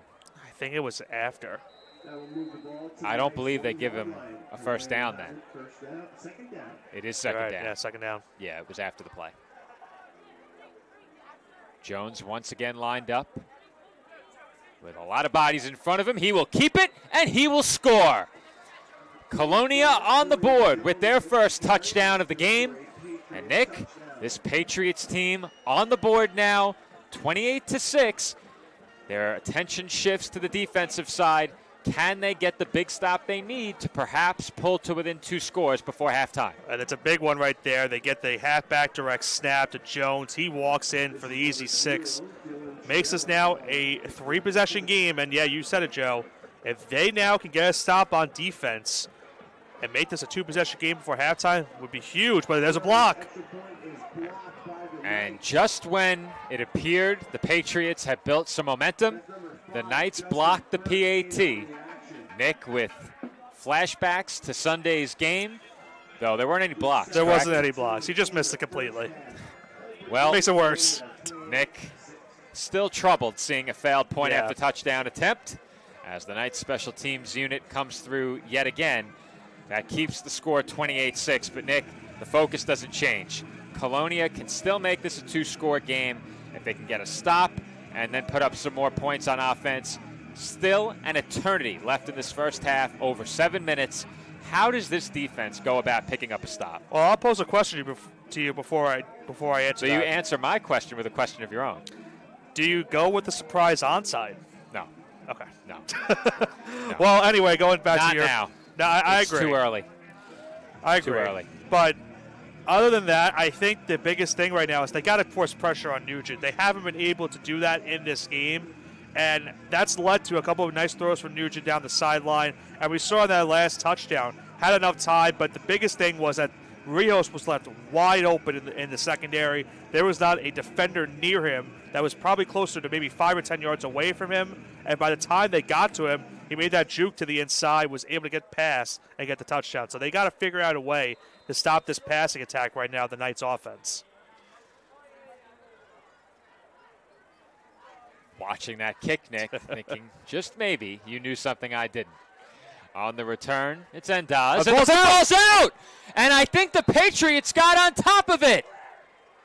I think you're right, Joe. I think Colonia has it, but the officials will dig through the pile, and it is Patriots football with a late flag on the play. A self-inflicted wound for Old Bridge. We got a good look at it from in tight. Endaz may have lost it off his own man. Yeah, I think he hit one of his players on the back who was blocking, and because of that happening, he coughed it up. So they didn't go with the onside, but the end result was pretty much the same as an onside. They get the football back without having to go out on defense. The end result, Nick, is even better if the play stands and, exactly, the field positioning on the plus side of the 50, and not just a few yards on the plus side. They would take over around the 30 or 35-yard line pending the spot. Yeah, all indications look like it's against the Knights on that flag. And again, Nick, is it a foul Personal after the foul. play? And Old Bridge now beginning to play a bit undisciplined, and that's concerning. You're leading by 28. Maybe you get a bit too comfortable, and all of a sudden they're making some mistakes that are very uncharacteristic of this team. Yeah, look at the Patriots. They're going to start this drive inside of the red zone at exactly the 20-yard line. You could not have asked anything better if you're Colonia now. They can make this a 2-possession game if they can score a touchdown on this drive. Entering that last kickoff, Nick, you and I were talking about making this potentially a 2-score game before halftime. All of a sudden, you're thinking 1 score. Yeah. Maybe better. Chiera looking downfield, throwing end zone off the hands. Wortman was there and couldn't reel it in. That was a dangerous throw right there, too, Joe. It was a perfect ball. It was right there, too. Perfect ball, just a bit behind him, a tough grab. But that's one that Wortman believes he should have had. Yeah, Wortman's definitely not happy so far because he's had 2 plays like that. He had the earlier drop on 3rd down, and you saw it right there. Great throw, but it just goes off his fingertips, and it's now 2nd and 10. That is a big-time throw by Dylan Chiera. He had a safety trying to come underneath that one and jump it. He had tight coverage on the backside of Wortman. That throw was perfect. Chiera running out of time, flushed out to his left, looking downfield, completes. Bell. And Bell, fighting forward, is down close to the 5-yard line. It will be goal to go for the Patriots. Still, 6:49 to go in the half. And look what Bell did, Joe. You saw what happened. He's going to run in motion with his quarterback. He sees the pressure from the quarterback getting to him at the last second, waves his hand up to say, I'm open, makes the catch inside the 5. It's 1st and goal for the Patriots. They try to make this a 2-possession game. Well, you had one defender on that play tasked with keeping an eye on Chiera and the back. It's a pick-your-poison moment there as Chiera fakes the handoff and throws short. Jones broke one tackle but is then leveled by Tommy Kassoff. Yeah, that was a great play. It was Jaden Endos that first got there. Wasn't able to make the tackle, but Kassoff made a great tackle right afterwards to make it 2nd down and goal. And I'm curious whether the Patriots, if they maybe try to go to the run game here on 2nd down. You saw it on their last goal line possession. They were able to run the ball inside of the 1. They're at the 6 right now.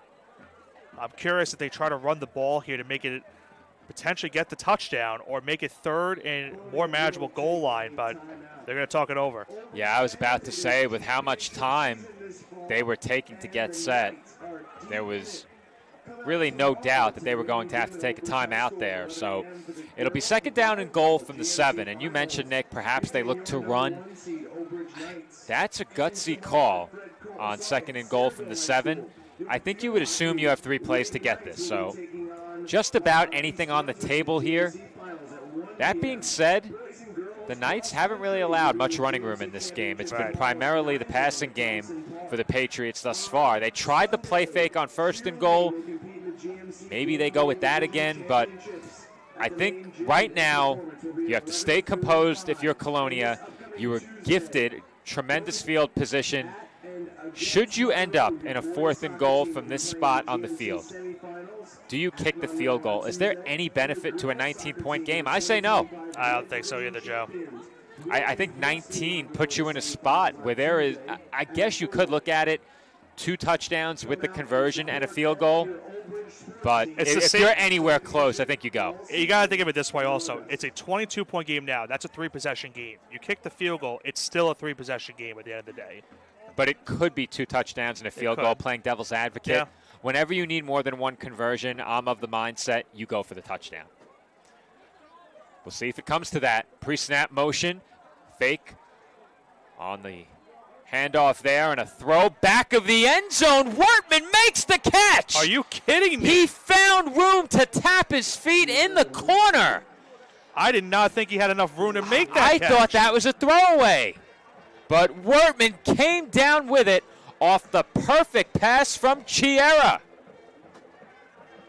Here's one more look at it. I'm going to slow it down too, Joe, because you'll see at the end him getting those feet inbound. We got a great look at it too. Unbelievable catch by Wortman. His historic year continues. And that extra point is good. I thought that one may have been just wide of that left upright, but they squeeze it in. And just like that, it's a 2-possession game. There are still just under 6 minutes left, 5:58 exactly, Joe. Things starting to get a bit interesting now here at here Lombardi Field. Could Colonia get another stop, get down the field again, score to make it a 1-possession game, and then get the football to start the second half? that possibility now is on the table. Nick, they could possess it twice more. There's still 6 minutes left in this half. And forget about potential knockout blows. How about this for a counterpunch? 13 unanswered, and they've done it pretty convincingly. The fumble, of course, helped in a big way, but they made quick work of this Knights defense on that last drive. They got right down the field, did what they had to do with the good field position, and all of a sudden, this Patriots team has to have a great deal of confidence, and that's something that had to be at least a bit shaken given the way this game started. And that's something I was going to point out, is that they've done it in a quick fashion that's given them enough time remaining in this first half as well as the rest of the game. Kickoff on the way.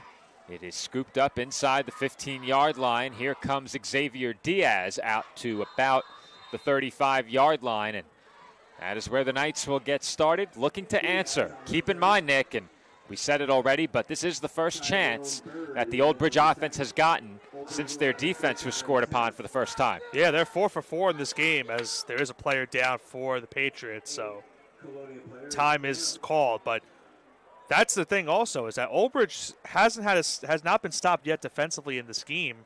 They are 4 for 4, but that fumble on the kickoff allowed Colonia to get the ball back and score. So now, if you're Old Bridge, this is a big drive coming for you here because, yes, you are 4 for 4, but now your opponent has made this a more interesting game, making it a two-possession game. So a huge drive for both sides.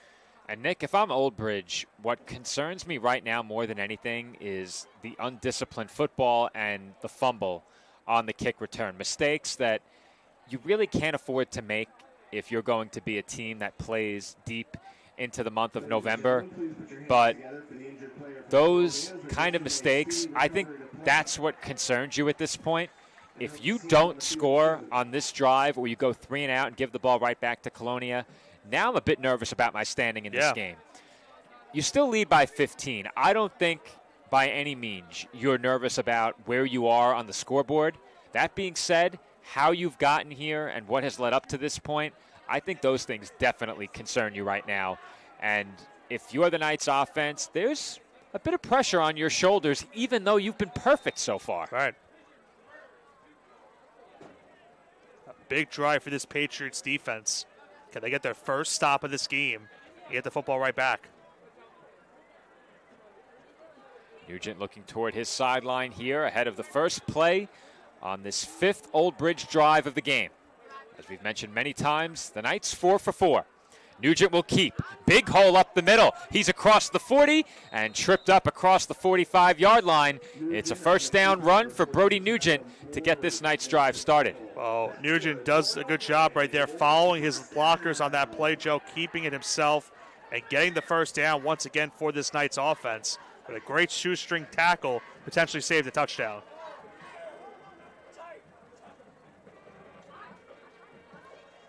Nugent will keep again, and he leaves the defenders behind him in the offensive backfield as he's ushered out around the 40. And, Nick, they had some backside pursuit there, but Nugent just too quick to hit that hole. He picks up another first down on the ground. And he's done it very convincingly so far. And once again, you have to credit this Knights offensive line. They've had a very good start in this game. And Nugent once again able to find the spot in the field where there was really no Patriot defenders, finding that left sideline and getting knocked out of bounds at around the 40-yard line. Another Old Bridge first down. Nugent in an empty shotgun backfield once again. And, Nick, much like we saw last year now, Brody Nugent really beginning to gain some traction on the ground. That's where this Patriots team struggled to slow the Knights down last season. Pre-snap motion here. That was Chiarella. Nugent flushed out to his left, running out of time, fires downfield. He's nearly picked off. It went straight through the hands of Tyron Holloway. That was very, very close to being a big breaking, turnaway point for this game. Almost an interception for us. And once again, Joe, Nugent had all day in the pocket, but nothing really developed down the field in the secondary. And at the very last second, almost made a throw that you don't really want to make if you're a quarterback. And you saw it right there at the tail end. That's one that you're going to want to have back. A dropped interception by Tyrone Holloway. Now, Nick, if you see that from the Old Bridge sideline, I think that concerns you as well. That is a very uncharacteristic mistake by Nugent, as once again he's forced out to his left, will throw downfield complete. And Nick, that play turned out almost exactly the same, except that time Nugent is able to connect with Aiden Rios. And Rios, once again, is able to find him on that side of the field, Joe. And once again, another great catch by these Old Bridge receivers. Finding the sideline awareness, that's always a big thing for receivers when you're trying to coach them. And Rios found the sideline, knew he had to stay in bounds, and not only did he do that, but he's able to get the catch and get the first down as well. And Nick, if you're Colonia here, what do you say to your defensive unit at halftime? They just can't find a way to get off the field. Well, I wouldn't say it, but I would say, in my mind, I'm thinking good luck. All right. Can't say that as a coach, but I'm saying as a broadcaster, good luck. Nugent will look to throw again here on first down. This time he rolls right. Time running out for Nugent, and he wisely throws it away. How often, Nick, do you see quarterbacks go straight out of bounds there and not throw it away? Well, I was going to say the only time I see quarterbacks throw it, that play out of bounds on a sidearm throw where there's nothing there. I think Patrick Mahomes is like the only type of player I see someone doing that. Too often when you watch football, even at the NFL level, quarterbacks will scramble out of bounds behind the line of scrimmage instead of throwing the ball away. When you're outside of the tackle box, there is no downside to throwing the ball away. Right. And so often that gets lost in the heat of the pass rush. And I get it, 300-pounder chasing after you. I've never experienced that. Don't want to. Definitely not 185 pounds. You know, maybe closer to 210 I could manage, but definitely not at this weight. Another timeout. That's going to be the last timeout of the first half for Old Bridge. There is still nearly 5 minutes to go in this half. It's hard to believe. It has been a long first half. The Knights talking things over ahead of a 2nd and 10. It's been a testament to the offenses in this game. There's been a couple of penalties as well, but both teams have been using their timeouts in different spots. For Colonia, they've been using it to try to give their defense a little bit bigger of a breather. For the Knights, it's been more of trying to figure out what they're going to call next on offense. After that last completion, let's see what they try to draw up here on 2nd down, because once again, you're in the spot right now where you feel comfortable taking a field goal if you get into that range. But you also, of course, want to get a touchdown or any type of points on this drive. Well, you know that this Knights team has a lot of confidence in Michael Ferretto to kick, and I think a kick does benefit you up 15. You go from a 2-score game to a 3-score game. So if it comes down to it, there is definitely a chance we would see this Knights team try a field goal. That being said, you can't have that on your mind right now. You're thinking touchdown here. With 13 unanswered allowed to this Patriots offense, in part due to the fumble on the kick return, you need to answer back here if you're Old Bridge. Put a touchdown on the board and halt this Colonia momentum, because right now the momentum is still on their side. Nugent looking downfield. Man, wide open. It's Allsbrook, and he has the touchdown. They just left him wide open, Joe. He ran a simple streak route right up the gut, and there was not a defender in sight for Colonia. The only defender that was there was covering the outside receiver, and Nugent tossing a perfect throw for the touchdown. When you have 4 receivers and a back lined up running down the field, it is tough to pass off those receivers properly in the secondary. That's not the man you can afford to lose in Amari Allsbrook. He was wide open down the field, and Nugent made no mistake on that throw. He is not going to miss that pass often. Allsbrook and Rios, a monster first half for both of them, as the extra point is good once again. It puts Old Bridge back up 22 with 4:51 to go in the first half. Ferretto, 41 for 41. And for the 2nd straight week, the Knights have scored 5 touchdowns in the first half, though I think last week it was 4. It was 4. Close. They've scored at least 4 2 weeks in a row. Right. They did finish the game scoring 5 touchdowns and then some. And we talked about it at the end of the game, too. The Knights felt as if they left a lot of points on the board last week. They scored 45 points, and they still said to themselves, we left points on the board in that game. They definitely feel a little bit sour about that kickoff return fumble or the kickoff fumble, but they haven't left any points off the board so far in this game. They are now 5 for 5 tonight. Can't do any better. Perfection on the offensive side of the ball this evening. And it looks like a very unhappy Matt Donahue right now. He was very, very animated. It looked like his ire was directed in the area of the back judge. Really tough to tell. He's still saying something. Yeah. Could it be a sideline-to-sideline communication? Really tough to make out in which direction his anger is being directed right now. But hey, listen, you see some of the best head coaches in professional football with a big lead, they're still not happy. This kickoff is knocked down initially and then finally scooped up by McCray. He works his way out across the 30 and is brought down just shy of the 35-yard line. Yeah, he is talking to the official closest towards our sideline, but I'm not sure what about. Well, our camera is on the wrong side to try lip reading, Nick. But that discussion continued through the kickoff and finally has come to an end. I think Coach Donahue, no, he didn't get the official that it looked like he was speaking to previously. Yeah. He got one of the lines judges. Talking to another official now. Yeah. Very curious. I think he wants to talk to the head official. But yeah, I'm curious to know what he was upset about because it comes after a touchdown as that pass is complete on first down.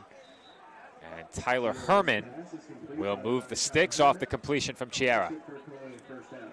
Nice catch by Herman right there. Gets the first down, moves the sticks. And once again, Joe, it comes down to this. If you are Colonia, can you make this a two-possession game before the half? If you get a quick touchdown and get a stop, you could make it a one-possession game before half. Quick pass there to Jones. He provides a couple tackles, still going. And just shy midfield is Jones on that reception. About 2nd and 7 on this next upcoming play. We saw the Patriots begin to incorporate some tempo a bit earlier in the half, and it seems as if that has served them well. And I think it goes down to what I was mentioning before. I think if you can get a quick touchdown here, you make it a two-possession game. If you can get a stop defensively quick, you could make it a one-possession game and get the football back at half. Do you at all think about leaving Old Bridge no time here? As that one's handed off to Bell, and he'll get to within about 2 yards of a first down. But is that a thought, Nick? Are you trying to maybe... late flag again, Joe. And if that's against Old Bridge... I think it is against Old Bridge. I can't tell because there was a late hit when the running back went down. I don't know if that was the call, but I saw from up here. There was a late hit. Is it a matter of lacking restraint during the play or becoming completely undisciplined after the play? And you'll see at the tail end, the running back was pretty much down. Yeah, they might get Florio there, Nick. Yeah. They might get him for coming in late. And if they uphold that penalty, they may add 15 yards. It's for certain on Old Bridge, but they didn't really move the ball much. Well, they didn't move the ball at all, but they have given them a first down. Yeah. At the spot where that infraction may have occurred, though, it says 3rd down and 10 on the sticks. They have to fix it. It's a first down. Yeah, they 1st and 10. And again, that pass complete to the sideline. McCray taken down after another gain of about 5 yards. It's the same play we saw in the open this drive, that curl flat type of play on the outside. And I think that's going to be the strategy. Try and get the points at the end of this half. You know, try to get a couple yards here and there on first down, set up a second and more manageable, and then if you get the first down, second down, great. If not, make it 3rd and short. And I'm left wondering, Nick, what penalty would give them a first down at the spot of the foul without moving the football? Chiara looking deep down the field, and that's a flag. Yeah, no question. Clear as day. Yep, Jones was held, and the only question is, do they get Endaz for the hold or for pass interference? I think that has to be a PI. I think for sure it's a PI. Now, my question always at the high school level, because the rules are different in the pros, high school, arena, semi-pro, is it 15 and a first at high school level? We'll find out right now. Yeah. I was trying. It's 15. Yeah. They're spotting them at the 20.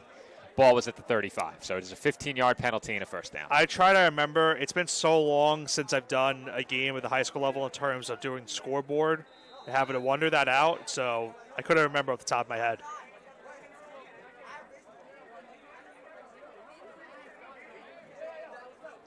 First down for the Patriots. Ball at the 20-yard line.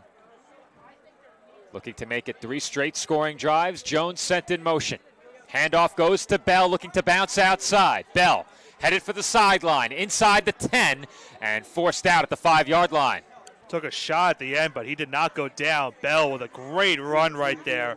And he now makes it first, and it looks like inside the goal line and around the 5-yard line upcoming here for the Patriots. Well, if you're Old Bridge, you know at the very least you are going to get the football back before the end of this half. Still 2:42 to go. So you can't take the half with you if you're Colonia. That being said, I'm taking as much time as I can in between plays here. Clock is not running ahead of this first and goal snap. Chiera hands off to Bell, and he is tackled at the 2-yard line. It looks like that might have been an RPO, Nick, and based on the reaction of Julian Jones, I think he wanted the football. Let's get one more look at that play. Was it an RPO? Didn't really look like it. Didn't look like it to me, but I think it was just a read option. Yeah, it didn't look like it to me. Because the way Jones reacted, it's almost as if he thought that perhaps they could throw him the football. He does look back at the quarterback. Jones was in motion. I think maybe if anything, I think it was an RPO where you could throw it. Where you pitch it on a touch pass. Well, I think you would throw it once he's in the flat, but the problem was he was going towards the middle of the huddle. So it looked like a check and release. Yeah. He ended up in the flat. Speaking of a mess right there, errant snap, false start on the offense. Back him up 5 yards, and those are 5 big yards as they had a second and goal from inside the 2. I think I'm looking back at it. If you look at where Jones is, he's right around where the snap gets taken. Yeah, so but watch his head turn around once he checks and releases. I think that they had the option to throw him the football in the flat if Chiera kept it. Yeah. And I only say that based on his reaction. Right. After the play was over, he looked a bit frustrated.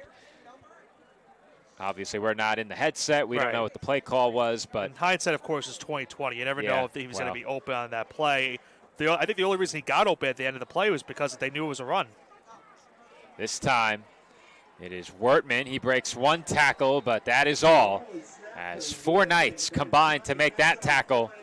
And it will be 3rd and goal, as it looks like Wertman was down for a bit after that play. He gets back up, and play was stopped. And Nick, I'm not quite sure how, but there's 1:08 to go, and we've only run 2 plays since the 2:42 mark. Yeah, they've ran a lot of clock these last couple seconds. And these last couple seconds have felt like a couple minutes to us. Well, Nick, the clock was stopped at 2:42. They ran a play, and then that was the next play they ran, but the clock stopped. How did they get to 1:08? No clue. I don't know, Nick. I don't know. Unless I'm missing a play. Maybe the clock. They ran 2 plays. Because keep in mind, they ran 2 plays. Keep in mind the penalty also happened, and I think the clock started immediately. The clock's still running. It should be. There was an injury, and then once the player got up. I was mistaken. They ran 2 plays in between.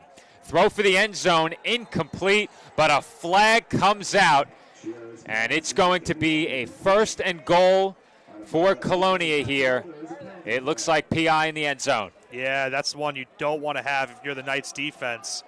And because of that, it's now going to lead to 1st and goal. Should be at around that 1-yard line. Costly penalty once again. That one hurts if you're Old Bridge, because you are going to get a chance on a 4th and goal to get off the field on 4th down and take a 3-score lead into the half. Instead, This ball may get spotted at the 1. Would it be half the distance in this situation, or because it was in the end zone from this close? I think it's 1? spot of the foul, so it should be. It should be at least. I think it's typically PI is a 15-yarder. They put it at half the distance, so it is at the 3-yard line. I think you're okay with half the distance if you're the Knights. Of course, you don't want to give up the first down, but half the distance instead of the 1, you'll take that. Colonia won't be too upset with it either. They still have that one timeout in their back pocket as well. Look at this heavy Wildcat set once again for the Patriots. We've seen this already. Jones at the quarterback position looking for a hole. Can't find one. And he is stacked up at the line of scrimmage. Another and late Nick, flag. They're going to get the Knights for another personal foul. We saw them take a lot of bad penalties last week, too, in a game that was already decided. And they're making too many mistakes on the penalty yardage here. I mentioned that earlier. If you're Colonia wanting to get back into this game, you've got to force the Knights to make mistakes in terms of penalty yardage. They're doing that right now. Assuming this is a personal foul against Old Bridge, Nick, it has to be. It appears that is the case. I think we have reached the point where it's become egregiously reckless now. We have seen far too many of these personal fouls. And if you're a member of that Knights coaching staff, this is not a conversation you expect to be having in the final week of the regular season. Right. This is not something we've seen from this team ahead of that final quarter last week. Very uncharacteristic of Old Bridge. But nonetheless, extremely concerning in a game that could determine whether or not you host a playoff game. All right. Heavy Wildcat set once again. The sticks read 4th down. And Jones is short of the end zone. And Nick, it looks like they are short of the end zone, and the sticks read 4th down. So what happened with the personal foul then? Well, earlier in the game, Nick, there was a personal foul that occurred after the play, and they did not award a first down in that situation. And Nick, the Knights defense is headed off the field. They are celebrating a 4th down stop. The personal foul did not award an automatic first down. Wow. Neither did the pass interference. I am just as bit as Nick, confused right now. I am extremely confused.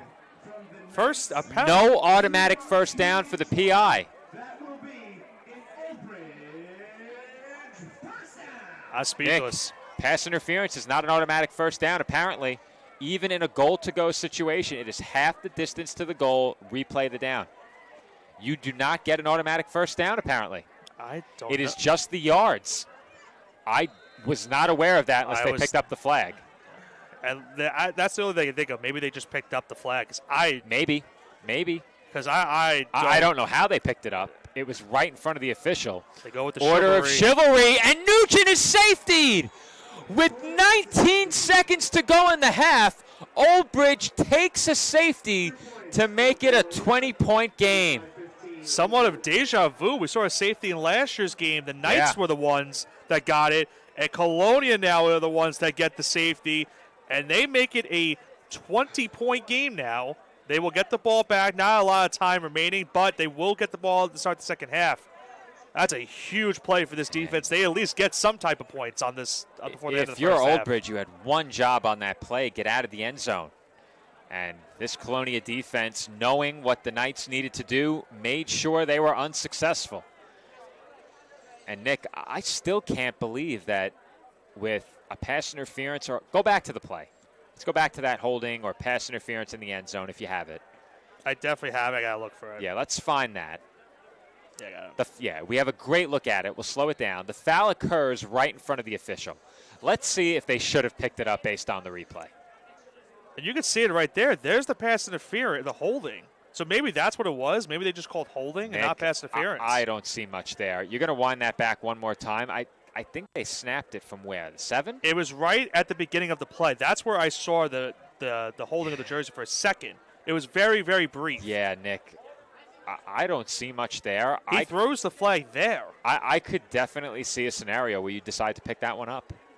We don't have a good look at whether or not there was a hook there. But do we remember if they moved the ball after the play? I thought they did. I thought they did too. Go look at the next replay. See where they snapped it from. We don't have to run it, but see where they snapped it from. And what did the sticks read? Perhaps you get a look from in closer. Do you have the very next play? You don't. No. All right, so what I'll do is I'll go back at halftime and find it.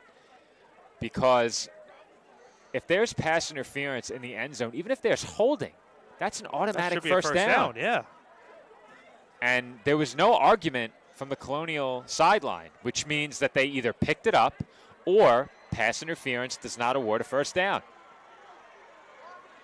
The Knights will stand Another up. Flag. Aaron Gonzalez on the run back, and a flag does come in late. That might be a holding, though, on Colonia. Let's see if we can spot on the replay in my feed of the game where the ball was snapped from. Holding on Colonia. All right, I just got to look at the safety back, so I need to go a bit further. But I have a second screen here, so we'll pull up. All right, that's... They moved it half the distance to the goal, Nick. So they didn't change the down marker? They did not. They did not. I just don't see how that's not a first down. down. The pass interference occurred on a 3rd and goal from the 12. Right. The penalty occurred, and the following play was also a 3rd and goal. So it was not holding. It had to have been pass interference. In that position, if you're beat, but even if it's what's to stop you from just tackling a player in the end zone and saying, all right, try again? But even if it's pass interference, that should be a first down. We think so. But is pass interference an automatic first down in high school football? From what I've done, yeah. I agree. So, Nick, they moved the spot to the 3. The next snap came from the 3. They went, my mistake, Nick. They went from the 7 to the 3. Right. It was half the distance to the goal. No first down. No first down. It is not an automatic first down. How is that Chiera, possible? again, throwing sideline. They have 3.7 to go. And now it is going to be Hail Mary time on the final play of the half. Very unusual, Nick. I'm going to make some phone calls after this and confirm. From all the games I've covered You've covered a lot more than I have. Yeah, they've always called a first down. I always thought it was an automatic first down and a 15-yard penalty. But it appears they gave half the distance to the goal, no first down. Right. Very low snap. Chiera looking downfield. That will not reach the end zone, and he wisely throws it away. And that will bring us to halftime. Our score at the break, Old Bridge 35 and Colonia 15. The Knights led this game 28-0. Colonia scored 13 unanswered. The Knights responded with a touchdown, and a safety wraps up the first half scoring. Old Bridge takes a 20-point lead into the break. When we come back, the second half from Lombardi Field in Old Bridge.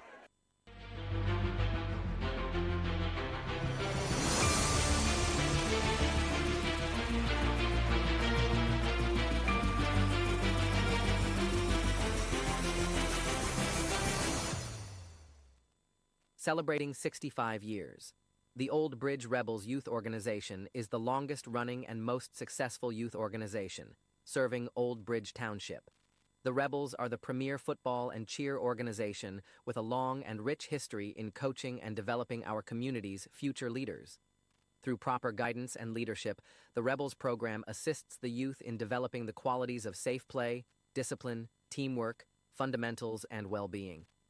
We will continue to focus on these goals while maintaining a strong presence in the community.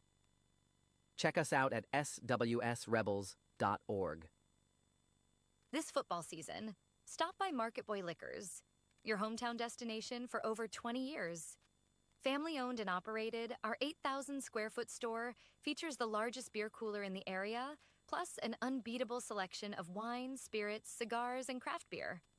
Conveniently located at 1132 Englishtown Road, Old Bridge, New Jersey, 08857, Market Boy Liquors is proud to serve our community with the best variety and friendly service. Call us today at 732-251-4616 and make Market Boy your game day headquarters.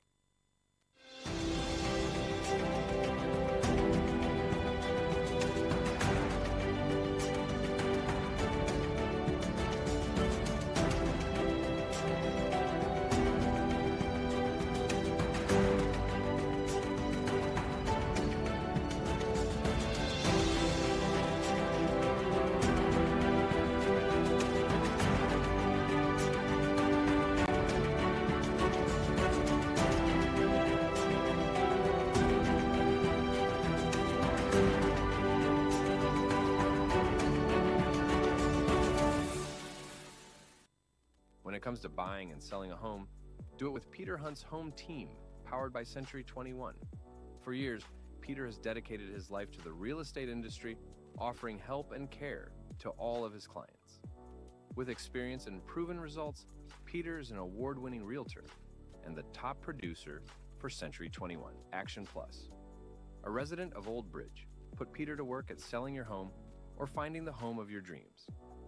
Call 1-800-299-2129 or reach Peter directly at 9086-014-934. For raising the standard in facility services and commercial cleaning look to Pritchard Industries. For over 35 years, our commitment to creating clean, healthy, and safe environments is unwavering, ensuring that your facility not only looks pristine, but also promotes well-being and productivity so your business can excel. Specializing in comprehensive commercial cleaning solutions, advanced facility services, responsible sustainable practices, and innovative technology, contact us now at pritchardindustries.com. Pritchard Industries, here for you.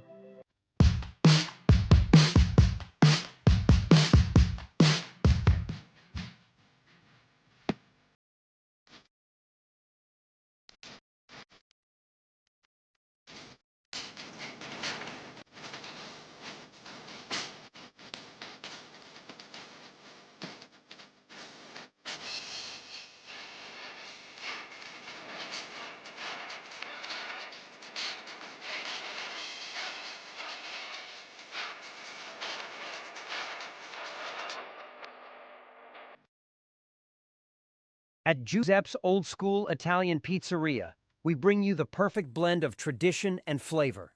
Whether you're craving a classic New York-style pizza, a hearty pasta dish, or a fresh Italian hero, we've got something for everyone. Stop by, grab a slice, and taste the difference of real old-school Italian cooking right here in Old Bridge, New Jersey. Giuseppe's, located at 2581 County Road 516 in Old Bridge. Simply delicious. At Maz Transport, we're ready to get your vacation started early with luxury airport service and your transportation needs. In fact, whether it's for corporate transport, trips to Atlantic City, a night in the city, date night, or any other need, Maz Transport is your choice for our luxury fleet to take you there in style. Call or text 732-2071-079 and let us know where you want to go, and we'll take care of the rest at Maz Transport. At Function Forward Physical Therapy, we listen to your specific needs, utilize manual therapy techniques to decrease pain and restore mobility, emphasize customized exercise plans, and are here to assist in all your function and fitness needs. Whether it's return to work or play rehab, fitness training, or our soft wave therapy program, we're here to help you get better, feel better, and live better. Function Forward Physical Therapy. Check us out today.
At MassMutual Tri-State, our financial professionals are dedicated to your financial well-being and focused on helping you achieve your financial goals.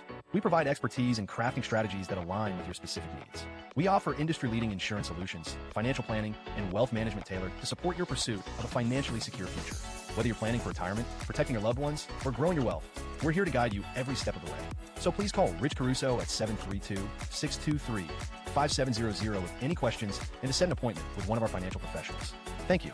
Local firms are sales offices of Massachusetts Mutual Life Insurance Company, Mass Mutual, Springfield, Massachusetts, and are not subsidiaries of Mass Mutual or its affiliated companies.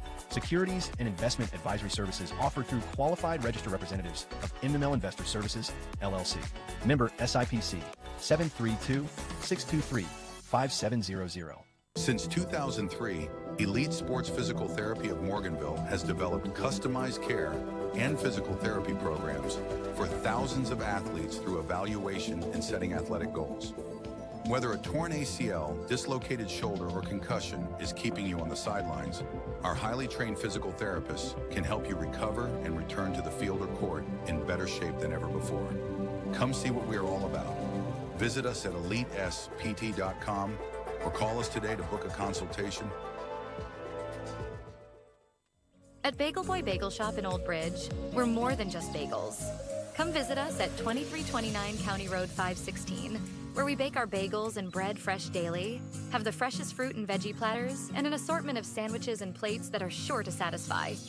Bagel Boy is a proud sponsor of all things Old Bridge. Go Knights and go to Bagel Boy. 2329 County Road 516 and at bagelboyonline.com. Old Bridge students, take advantage of the Old Bridge special at Bagel Boy. 10% off all purchases with your valid student ID.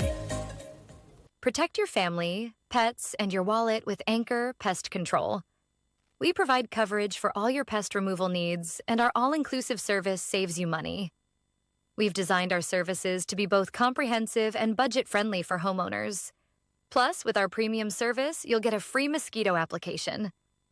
See how Anchor stacks up against the competition.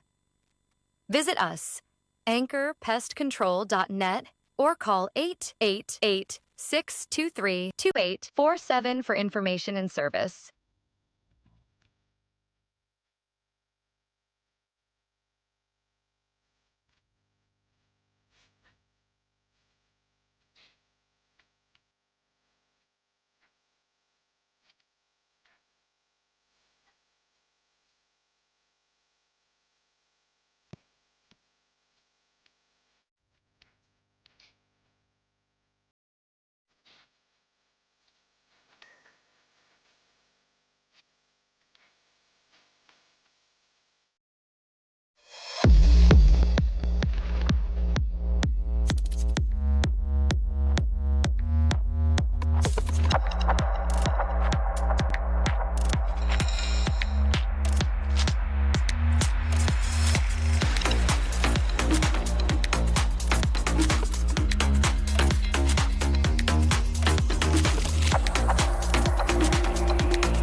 You got to check out All American Ford. All American Ford is number one.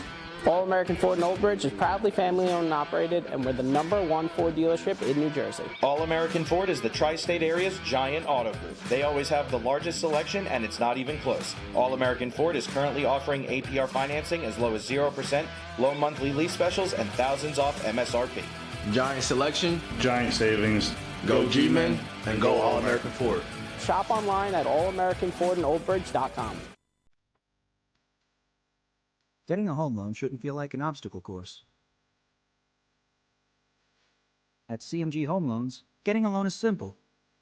Our loan officers are here for you every step of the way. With over 2,000 five-star reviews, when you're ready to buy or refi, we'll work together to find the loan you need for the home you love. CMG Home Loans. Simplified, trusted, committed.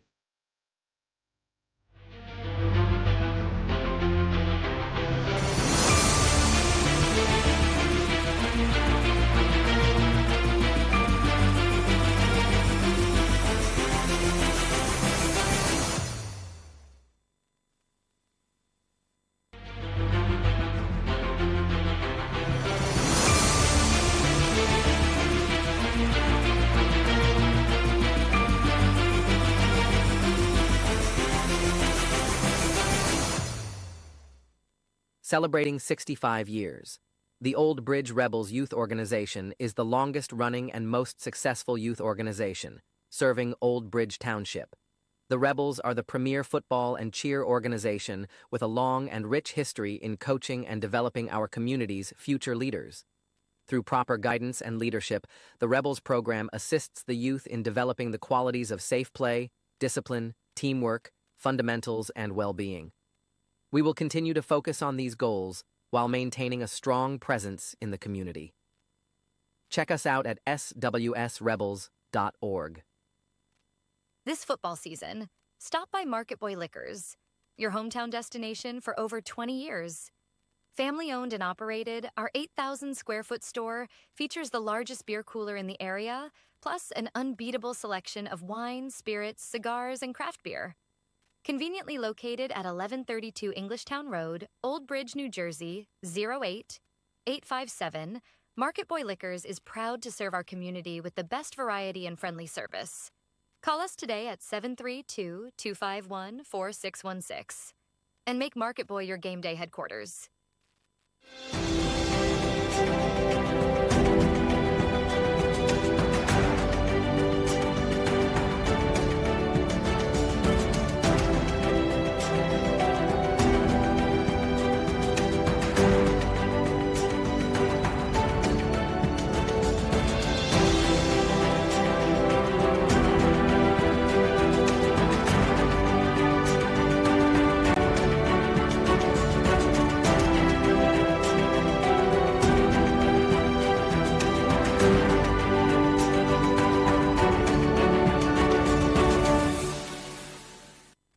When it comes to buying and selling a home, do it with Peter Hunt's home team, powered by Century 21. For years, Peter has dedicated his life to the real estate industry, offering help and care to all of his clients. With experience and proven results, Peter is an award-winning realtor and the top producer for Century 21 Action Plus. A resident of Old Bridge, put Peter to work at selling your home or finding the home of your dreams.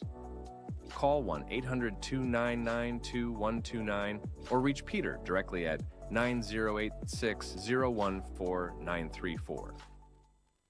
For raising the standard in facility services and commercial cleaning look to Pritchard Industries. For over 35 years, our commitment to creating clean, healthy, and safe environments is unwavering, ensuring that your facility not only looks pristine, but also promotes well-being and productivity so your business can excel. Specializing in comprehensive commercial cleaning solutions, advanced facility services, responsible sustainable practices, and innovative technology, contact us now at pritchardindustries.com. Pritchard Industries, here for you.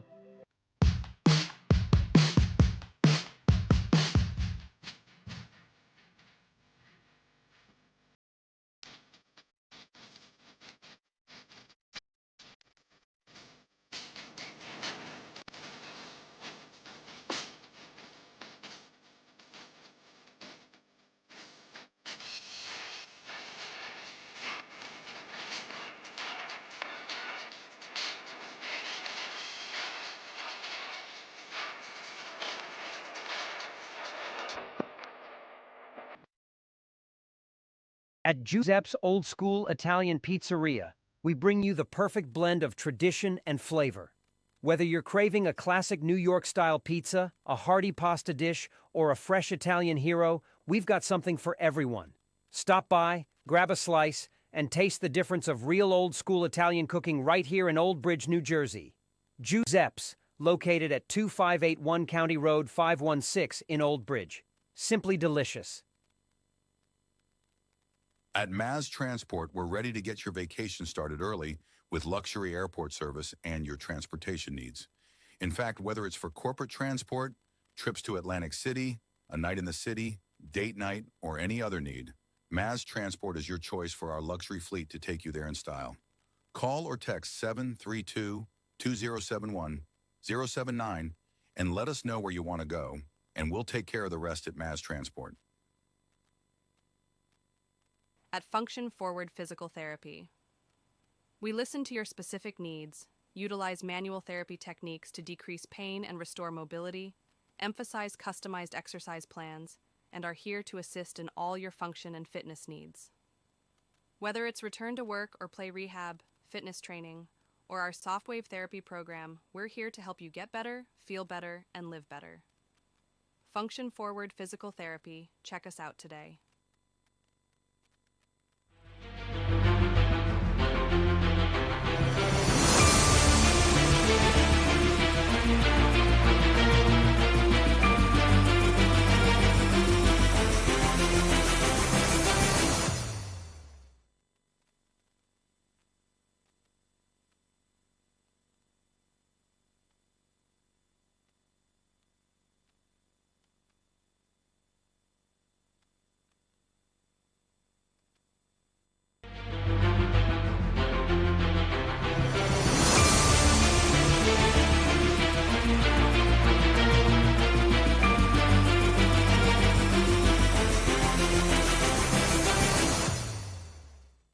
At MassMutual Tri-State, our financial professionals are dedicated to your financial well-being and focused on helping you achieve your financial goals. We provide expertise in crafting strategies that align with your specific needs. We offer industry-leading insurance solutions, financial planning, and wealth management tailored to support your pursuit of a financially secure future. Whether you're planning for retirement, protecting your loved ones, or growing your wealth, we're here to guide you every step of the way. So please call Rich Caruso at 732-623-5700 with any questions and to set an appointment with one of our financial professionals. Thank you. Local firms are sales offices of Massachusetts Mutual Life Insurance Company, MassMutual, Springfield, Massachusetts, and are not subsidiaries of MassMutual or its affiliated companies. Securities and investment advisory services offered through qualified registered representatives of MML Investor Services, LLC. Member SIPC, 732-623-5700. Since 2003, Elite Sports Physical Therapy of Morganville has developed customized care and physical therapy programs for thousands of athletes through evaluation and setting athletic goals. Whether a torn ACL, dislocated shoulder, or concussion is keeping you on the sidelines, our highly trained physical therapists can help you recover and return to the field or court in better shape than ever before. Come see what we are all about. Visit us at EliteSPT.com or call us today to book a consultation. At Bagel Boy Bagel Shop in Old Bridge, we're more than just bagels. Come visit us at 2329 County Road 516, where we bake our bagels and bread fresh daily, have the freshest fruit and veggie platters, and an assortment of sandwiches and plates that are sure to satisfy. Bagel Boy is a proud sponsor of all things Old Bridge. Go Knights and go to Bagel Boy. 2329 County Road 516 and at bagelboyonline.com. Old Bridge students, take advantage of the Old Bridge special at Bagel Boy. 10% off all purchases with your valid student ID.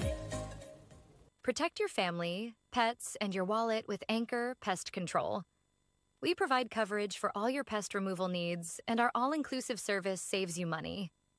We've designed our services to be both comprehensive and budget-friendly for homeowners. Plus, with our premium service, you'll get a free mosquito application. See how Anchor stacks up against the competition. Visit us, anchorpestcontrol.net, or call 888-623-2847 for information and service.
You gotta check out All American Ford. All American Ford is #1. All American Ford in Old Bridge is proudly family owned and operated, and we're the #1 Ford dealership in New Jersey. All American Ford is the tri-state area's giant auto group. They always have the largest selection, and it's not even close. All American Ford is currently offering APR financing as low as 0%, low monthly lease specials, and thousands off MSRP. Giant selection, Giant savings. go G-Men, and go All American Ford. shop online at allamericanfordandoldbridge.com. Getting a home loan shouldn't feel like an obstacle course. At CMG Home Loans, getting a loan is simple. Our loan officers are here for you every step of the way. With over 2,000 five-star reviews, when you're ready to buy or refi, we'll work together to find the loan you need for the home you love. CMG Home Loans. Simplified, trusted, committed.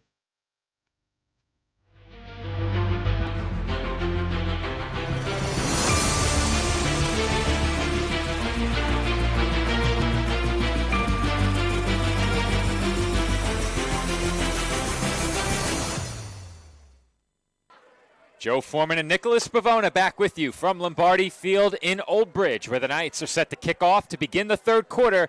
They lead Colonia 35-15. We'll recap the first half in just a moment, as on this run back, it is Aaron Gonzalez forced out just shy of the 30-yard line. And Nick, the Knights began this game with 28 straight points. Colonia then rattled off 13 unanswered.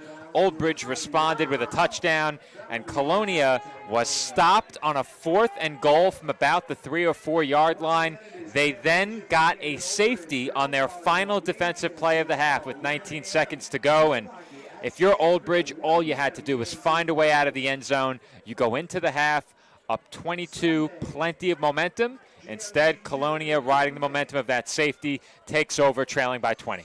Yeah, and going into the second half, Joe, of course, the biggest thing is going to be for Colonia.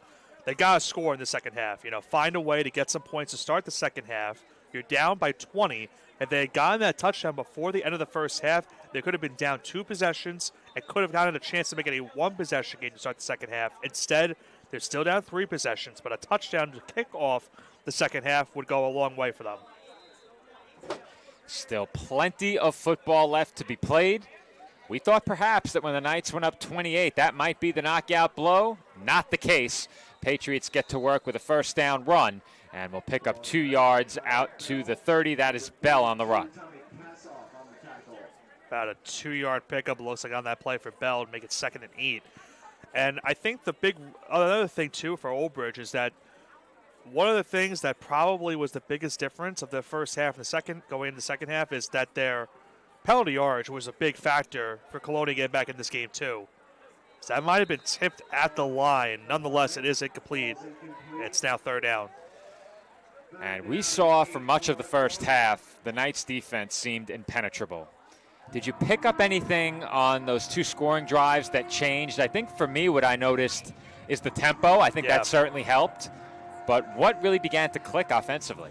I think, they're not looking down the field as often, looking for that big play. They're kind of just looking towards that dip and dunk type of play where you're going towards the sideline for those curl flats. You're looking up the middle to try to find something there. So they're not trying to go flashy with these last couple plays. And right on cue, it's another sideline play for the first down. Yeah, I think that's a good point you make, Nick. This offense for Colonia, since they fell behind by 28, has done a really good job forcing this Old Bridge defense to cover sideline to sideline. And so far, the Knights have been reluctant to put a defender underneath those intermediate sideline patterns. And the quick sideline outs, they haven't been able to cover those. And it's been a situation where if you're the Patriots, you'll take 5 yards. If they're giving it to you on that one, they needed a bit more. They got it, no problem. First down from just outside of their own 45. It's a handoff. Bell looking to turn up field, could not find any running room, and he's tackled for no gain. I think the only thing that's problematic with doing that, Joe, is that there's still a good amount of time left in this game. But I feel as if you're at the point of your Colonia where you're going to want to score quick, because you have to believe Old Bridge, once they get the ball back, is going to try to milk some clock, try to run the ball a bit more like we saw at the end of that first half. I think if you're Colonia, they got to find a way to score something quick and force Old Bridge to try to do something on the next offensive possession. Trailing by 3 scores, you really can't afford to allow much more in terms of points, as that one is dropped by Julian Jones. And that will bring up a 3rd and 10. Now, trailing by 20. If you pick up half of this and cross midfield. Yes. Yes, you going? Yep. I'd be very interested to see if the Patriots would go for it in that situation. I think you have to, Joe. The defense has really struggled today. Yeah. Against that night offense. I think that's the key factor, as I thought they got moving early in the offensive backfield. Chiara will throw complete. And Wortman has the first down for now. There is a flag around the line of scrimmage. And the Knights are pointing in the direction of Colonia. Yeah, I'm pretty sure that's going to be holding, and that's indeed the case. Back them up 10, and that will bring up a 3rd and 20. So any thoughts of going for it on 4th would require a big completion here on 3rd. Yeah, now the strategy changes, because instead of you being a 3rd and 10 on plus side territory, now you're 3rd and 20 on your own territory. So they would need a good margin of gain right here to set up 4th and more manageable to where you could definitely go for it in that spot. Now, if you're the Knights and that pass had been incomplete, do you accept the holding or you make it 4th and 10? I think you accept it. You think you let him run another play? Yeah. I don't know if I would. I'd probably decline it and let it be 4th and 10. Chiara again looking to throw, pressured, rolling to his right, has some time, and that is tipped and nearly picked. Valinati got a hand on it, and no decision to be made here. They'll have to punt. Yeah, no choice now. They have to punt in that spot. 4th and 20 coming up here, and once again, Joe, we saw it in the secondary. There is just nothing right there for Chiara, and he tried to make something. He was looking towards the sideline, found his receiver at the last moment, but you mentioned that Valinati tipped it, almost got intercepted off of the tip. And it's a good start to the second half for the Old Bridge defense.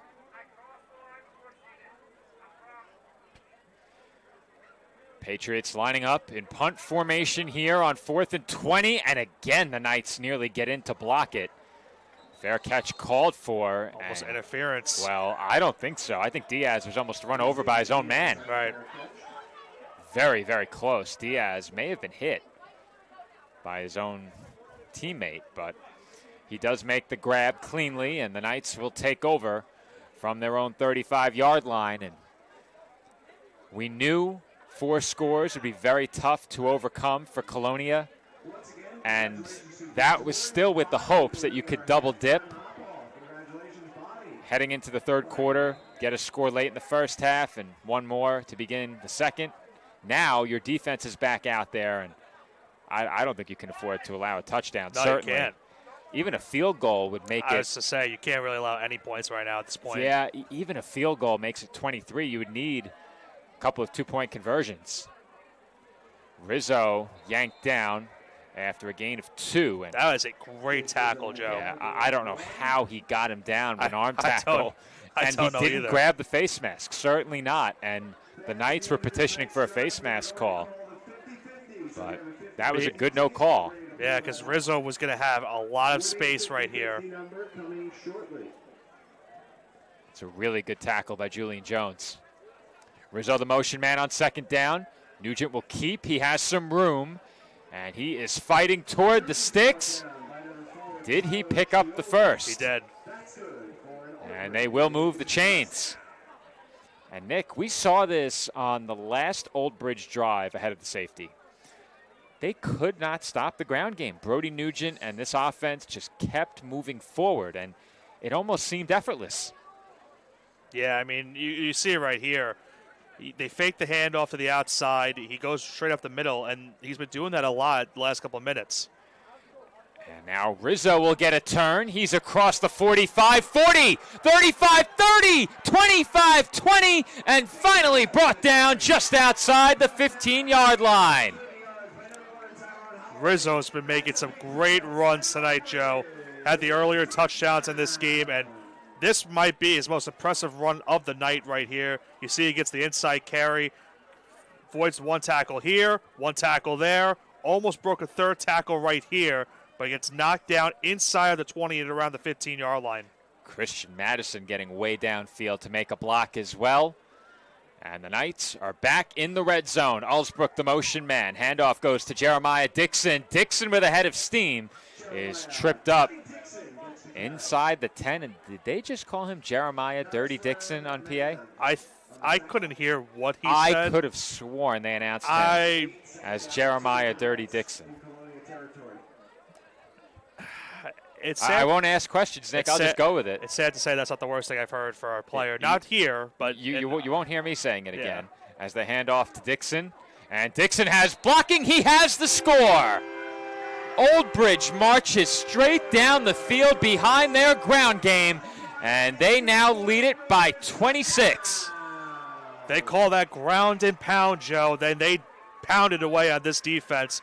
Easy running, no resistance there, Nick. No resistance whatsoever. No resistance. And I think that is the scariest part of this Old Bridge team here tonight is that their offensive line, this has probably been the best I've seen this offensive line play all season. And they've been great this year.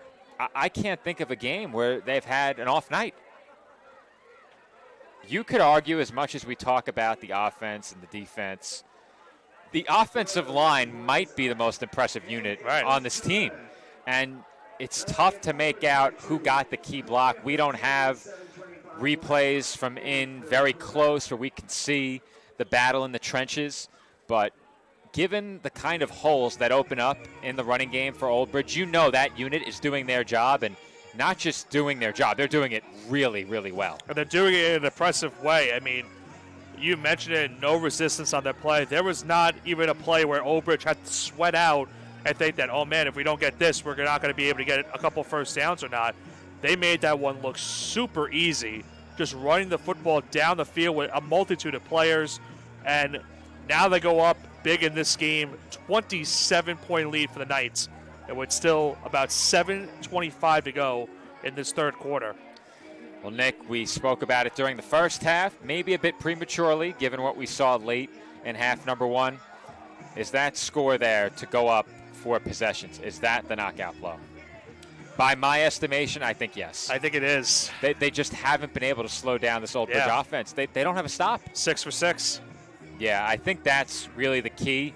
And to your point before, when we questioned whether or not they would go for it on a 4th and 10 from their own 45, I said it after you made the point. I think the key factor in that decision is that you just haven't been able to come up with a stop yet. And last year, they did not allow this Old Bridge offense to score on offense until the second half. Right. And the Knights still managed 36 points, albeit a couple of overtime touchdowns. But you still have to find a way to punch it in during overtime. It's not as if you're starting from the 5. You're starting from the 25. Old Bridge will kick off here. 7:25 to go in the third quarter. It's a short kick toward the near side. That one taken by Chiola, looking to reverse field, and a good open field tackle by Jaden Endaz.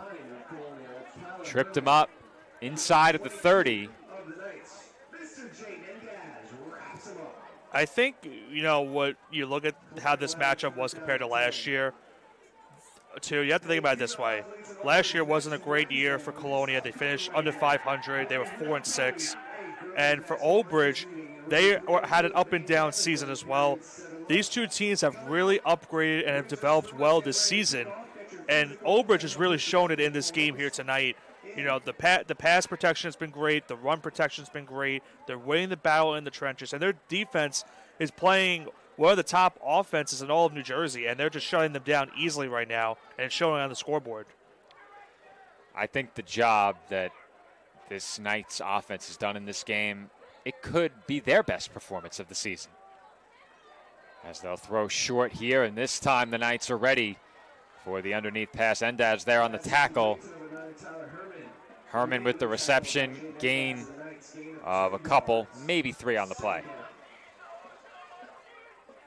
And I think without question, Nick, you're going to see the Patriots hurry the rest of the way. If they don't score on this drive, I think that seals it.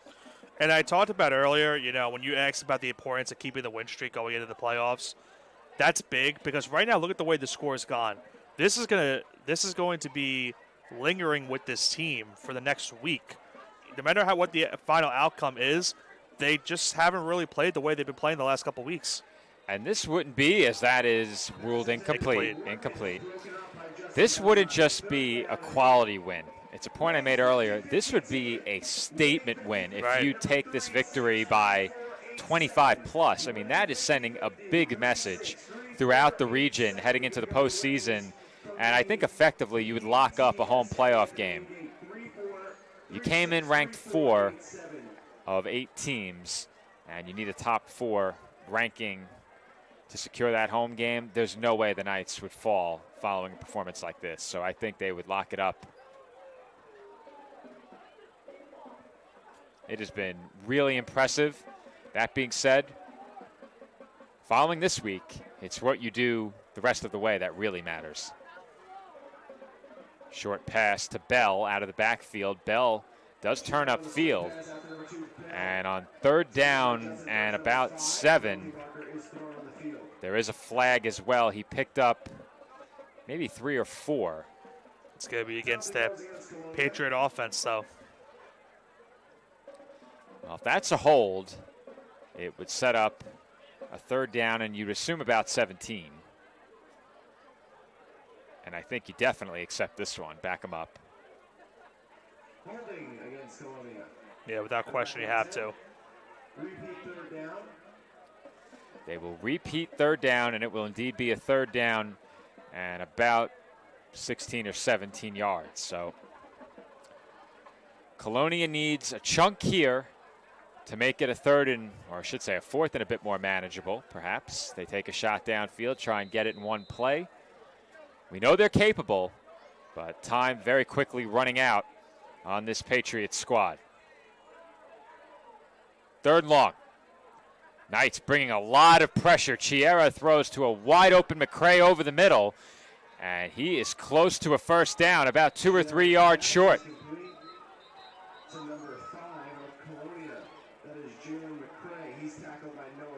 And we saw that on the 4th down, Nick. The Knights, on that particular play, I'd say brought a bit more pressure, but defensively in the secondary, they formed what is effectively an umbrella around the sticks, and a penalty by the Knights will give Colonia a 1st down here.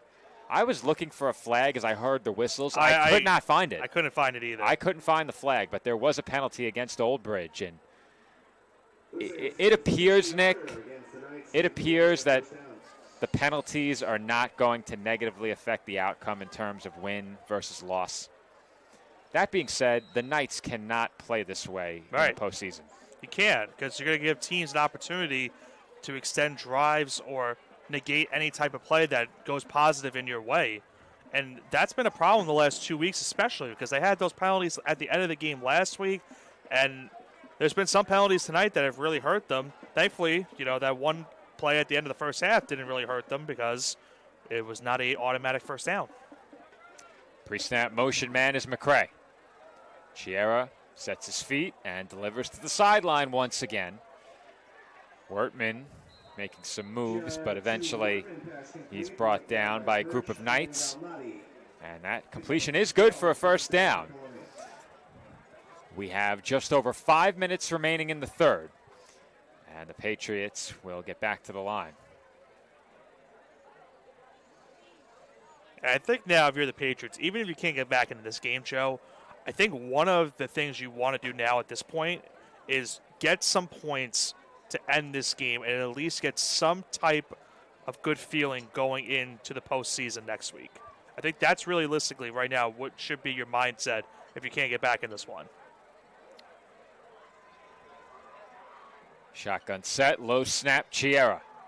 Clean pocket, completes McCray, and he has another Patriots 1st down. Chiera's pass complete to McCray, brought down by number 22, Jay Mendaz. Good for Colonia. Mendaz with another tackle, but you said it before, Nick. It's been a more methodical approach. Take the underneath throw, work the sidelines, and it's been effective, but it's tough to do that for the final quarter and a bit less than a half now when you're trailing by 27. And on that last play, they went with a little bit more tempo, but pretty much the exact same play going towards the sideline on that flat route. Looks like maybe about 5 yards shy of that 1st down marker, so I got half of it on 1st down to make it 2nd and 5. 2nd and 5. Patriots officially in the red zone. Ball just inside the 20. Wortman, the motion man. Chiera looking to his right, throwing toward the goal line, and McCray holds on. Touchdown, Colonia. What a grab there by Jalen McCray, and Chiera put that ball in the perfect spot. That looked almost similar to the Wortman touchdown in terms of possession on that play and getting the feet down. That is an unbelievable throw, but a more unbelievable catch right there at the end, and an impressive drive by the Patriots as they make this once again a 3-score game. That is a perfect throw and a strong-handed catch by McCray. Chiera stays out there for the PAT, and that is good. New York Football Giants, give them a call. Sorry, Nick. You got to keep bringing that up, Joe? That wasn't once enough.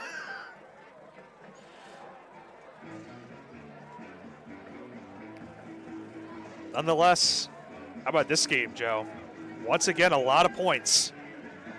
We are at 64 points, and we still have another quarter to play, as well as 3:41 to go in this quarter. It has been really a different game since about the midway point of the second quarter. Old Bridge was up 28 almost immediately, it felt like. They scored 21 in the first. Or did they get to 28? I'm trying to do it off of the memory bank. Did they get to 28 in the first, Nick? You were nodding, but you were thinking. Yes, they did get there. So they get to 28 in the first quarter. Since the start of the second, it's been Colonia +8. It's been really a different game. Defensively, Colonia has not been able to figure things out, but their offense certainly has. And were it not for the stop on 4th and goal by Old Bridge, if you add 6 points here, instead of a 20-point game, you're looking at a 14-point game right now. Right. That's a really big difference if you get the touchdown. If you add 7, then you're a bit closer, 13. And can you imagine? They come back to win it by 1. It's a short kick, fair caught. Now, that had to be an attempted onside, Nick, but it was never threatening. Yeah, never too much air on it. Yeah. And when you have a receiver up front there in Michael Chiarella, you're pretty confident in his ability to secure that one. And I feel like, every game we get asked a question as to how do you stop this Knights defense? And I know it was posed earlier in this game. It's really tough because we've seen the last couple of drives, their running game has gotten involved heavily. But the way this game started, too, for them is that their passing game was efficient. Allsburg made a couple big catches. We saw Rios make a couple big catches as well. That's why it's really tough to really stop this offense, and that's why they were they're 6 for 6 to start this game. If I'm game planning to slow them down, Nick, I'm trying to make Brody Nugent uncomfortable and keep him in the pocket. Make him get rid of the ball quickly from the pocket. Don't let him scramble. Don't let him run. And I think when you have a good pair of backs like Dixon and Rizzo, and your attention goes to Nugent, it does open the door for big runs by that duo, and they're very capable. I think you have to live with that as a defense because we've seen Brody Nugent break off 50-plus yarders running the ball consistently. Right. We've seen him when given time. He doesn't make mistakes throwing the football. You need to make him uncomfortable, and you can't let him beat you on the ground. I think it comes down to keeping him between the tackles. That's your best chance.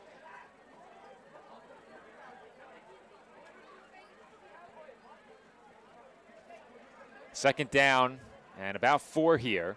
Dixon will join Nugent in the backfield. 2:50 to go in the third quarter as Dixon will run. He has a first down, still moving, and will churn his legs out across the 40-yard line of Colonia.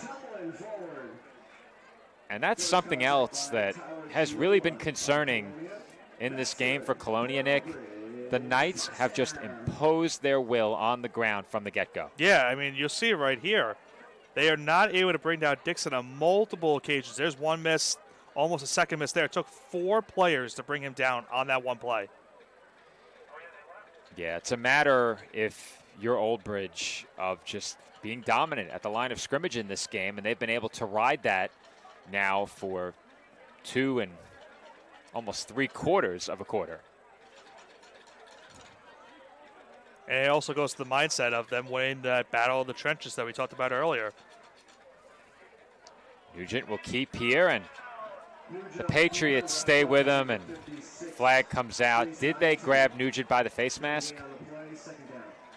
That is the only thing I can think of. Yeah, that is what it appeared was the call, but what do you think, Nick? Oh, yeah. Yeah? We actually got a really good look at it.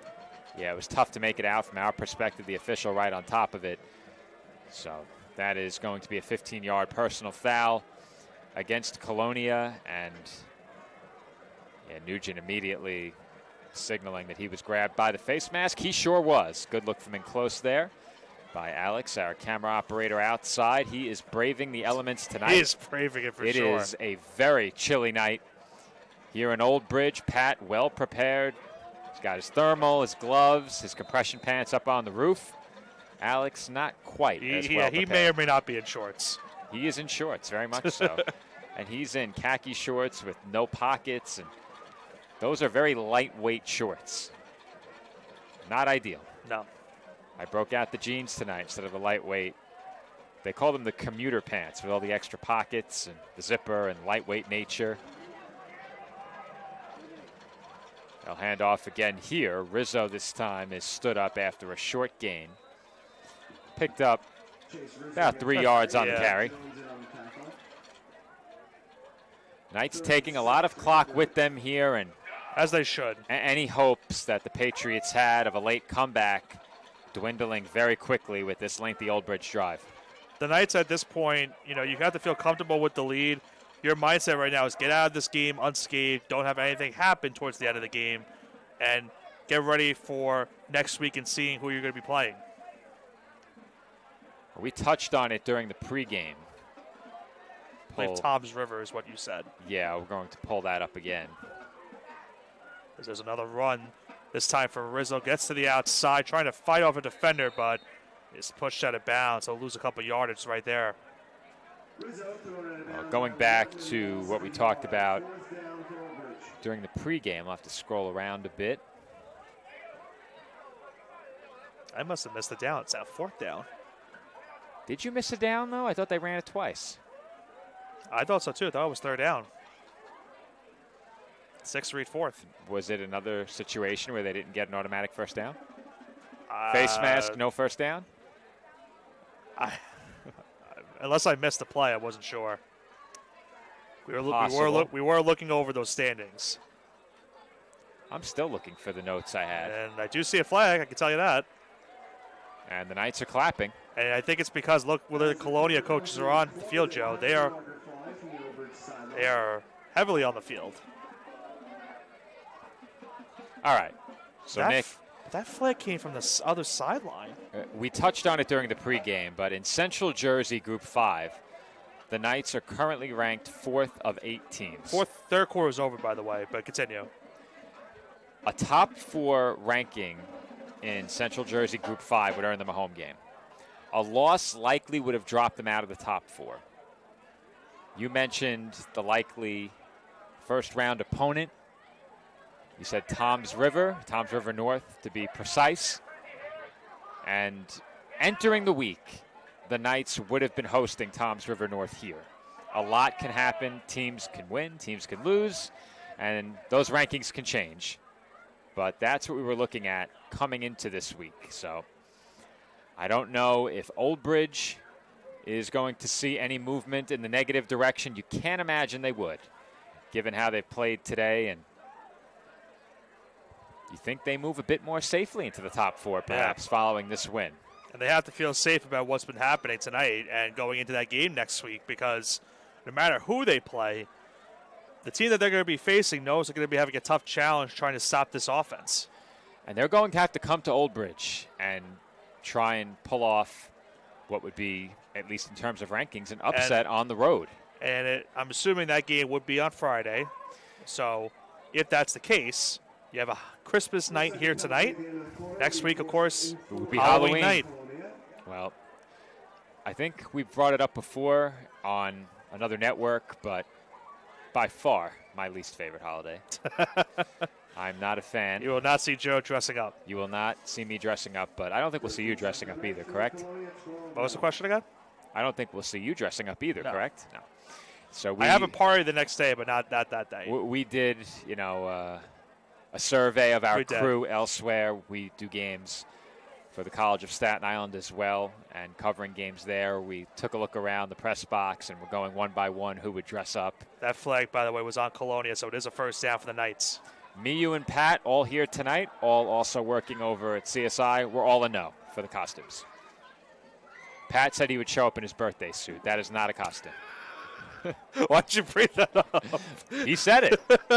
He said it. I thought that was an off-the-air comment. That is not a costume. That is a quick trip into the back of a police car for Mr. G upstairs. He meant it in jest, of course. Of course. As we await this play, I thought a moment of levity might be nice. But, I mean, a playoff spot or playoff matchup next week on Halloween, that's certainly a scary sight for one of those two teams. See what you did there. Nugent will keep, and immediately the Patriots are right on him. And, Nick, I think that is the best mode of attack defensively. Just keep your eyes on Brody Nugent, keep him in the pocket, and hope that your defense can make some big plays somewhere along the way, because that alone is not enough to stop this Knights offense. It's a good first step. I think we have an injury as well for Old Bridge. I think that's Benford that is the one that's being helped up. It's Christian Madison limping off, number 53. Having trouble tonight with those first digits are getting you, Yeah, Nick. they are. Got to look a bit closer. Get you the knocks. Well, you know what it is? I saw a 3 offensive line, so I was like, okay, I should be fine this time. Did not see the 5, though. Now, when we had the binoculars at the College of Staten Island, did we put them in the crate with our other equipment? Do you recall? No. We didn't? No. Then where did they end up? You usually put them in your bag. Well, no, we had them for a game. I brought them up to the box. Oh. And I think we did put them in the crate. Maybe we did. I hope so. That's my only pair of binoculars. Empty shotgun set. Nugent, quick throw, and off the mark for Rizzo. Certainly could have made the grab, but it was a bit behind him. He certainly could have been in the end zone, too. Oh, he would have been. Yeah. And if not, he would have been awfully close. Rare miscue there. He's had a great night tonight, but that's one he's going to want back. That'll bring up 3rd down and 10 for Old Bridge. 3rd and 10 for the Knights. They can pick up a first down from, it appears, the 3. Yes. 11:33 to go in this game. Leading by 20. If it's 4th and 10, from well within Ferretto's range, do you kick? Yes. Nugent will keep it again. And Nugent may pick up the first down, and he will score. Brody Nugent on the quarterback keeper is in. However, there is a flag, and this one is coming back. It's a holding on the Old Bridge offensive line, so that will indeed come back. And, Nick, I think if that play tells you anything, there is no situation where the Knights are not comfortable letting Brody Nugent keep the football and run. It was 3rd and 10, albeit it's a 20-point game. It's now the 4th quarter, and you're not in a high-pressure situation. But it was clear that defensively the Patriots were not paying anywhere near enough attention to Nugent, and there was a gaping hole up the middle. Down a man on the line, had to bring in one of the reserves, no problem. Big hole up the middle, and were it not for the holding, Nugent scores there. And perhaps the holding was the reason. I'd love to know who the guilty party was. Was it the young man who came in off the bench? Nugent looking to throw a screen over the middle, and the throw is too low. Very unique looking screen there. Took some time for Allsbrook to get in position over the middle, and time ran out for Nugent. So Ferretto is going to come on for what's going to be about a 40-yard field goal. His season long is 41. Got that nugget earlier. The New Jersey High School football website, plenty of great information there. Yes. You have to have the paid version to see the standings, though. Weird. They give you all of this great information except I know. the standings. That happens on Staten Island, too. Really? That was on Staten, yeah. 40-yard attempt for Ferretto. Benford, the long snapper. Nugent, the hold. And Ferretto's kick is off the crossbar. No good. Just short. It is a bit of a chilly night, Joe. So I'm wondering maybe if That there's some football a wind. bit more tough. Yeah. Well, very possible. With 11:07 to go, I'm saying there's a chance. So you're saying there's a chance. I'm saying there's a chance. Well, they got to go quick. Yep. It has to be quick. No doubt. They have to get to work quickly. You got to go quick. I'm of the mindset that you might be at the point where even if you get that touchdown quick, Joe, they have got to go onside kick because they have not shown any signs of stopping this night's offense. They got a big break right there. Chiera throw it deep. He's got a receiver, Joe. He's got the completion in the first down. Wortman stays on his feet but did not stay in bounds. Well, how about that as a drive starter? That's how you start the drive right there. Wortman with a great completion. And how about the throw from Chiera? That is an unbelievable one down the sideline. And he finds his number one man. Well, you can afford to work a bit less quickly after a huge completion like that to start the drive. First down, Patriots from inside the Knights' 30-yard line. Still nearly 11 minutes to play. Chiera steps up, throwing downfield, and broken up at the last moment. That would have been an incredible touchdown, Joe, because that was the tightest of windows that he threw that in. Not an easy one. And Chiera almost fit that in. I thought that got on Jones and that he might have dropped it with an assist from one of the defensive backs. Any one of three Knights may have gotten a hand in. Did he have it? We had a great look. Alex doing a tremendous job on our second camera. I could slow it up to see. Slow it down and bring it closer to the end of that play. We might have time to get a look. We'll wait until after this play. Yeah. But either way, a great throw. Chiera looking to throw again, steps up and completes. Wortman worked back toward the sticks, but I think he maintained first down yardage. Yeah, he did. Let's get one more look at that last play. Did he have it at any point, Nick? Hold on. No. No. And even if he was, it was knocked out. Yeah, well, that's second. it. I thought maybe he had it. Kassoff in there, the nearest defender, as Chiera's running out of time, gets it away incomplete. A flag on the field as well. Flag landed right on top of the Patriots quarterback. It's another holding in this game.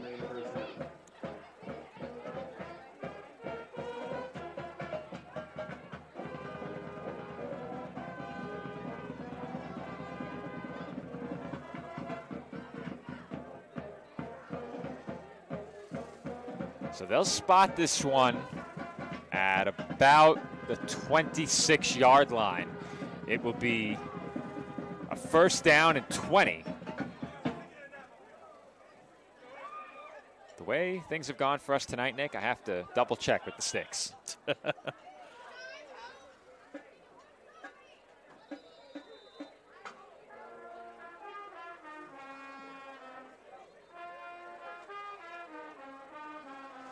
Clock running right now. It's about to hit the 10-minute mark. Looking to throw. Chiera deep downfield and over the head of Wortman out of bounds.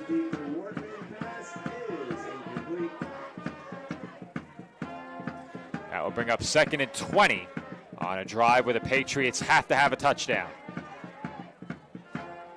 Hey, welcome back to the cheer and dance team, as well as our marching Knights after their third quarter union mandated break. We're great to have you back. Make some noise.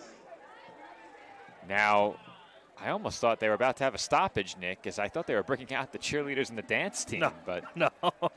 This is a quick shout out. I was thinking media timeout. We do have those at the college level. As I say, we're about to see those in a couple weeks for basketball. Admittedly, basketball and football, probably the two most exciting sports to call. This is Chiera. Under pressure, throwing, end zone, incomplete. And I don't know if he sensed the pressure coming from behind, but he did get it away. Valinati in with the pressure. And now it's going to be 3rd and 20. Undoubtedly, you have 4 downs to get this, but still a long way to go for the Patriots offense.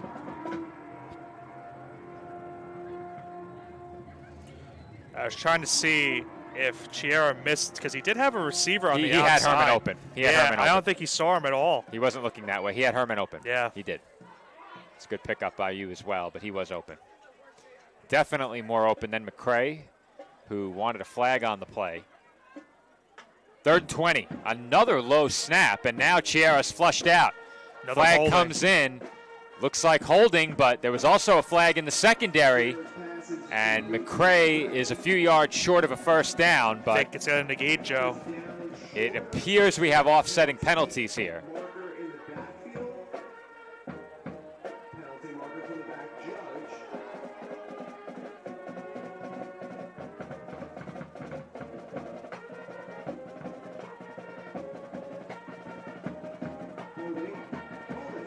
And we are correct, Nick. Offsetting penalties, replay 3rd and 20.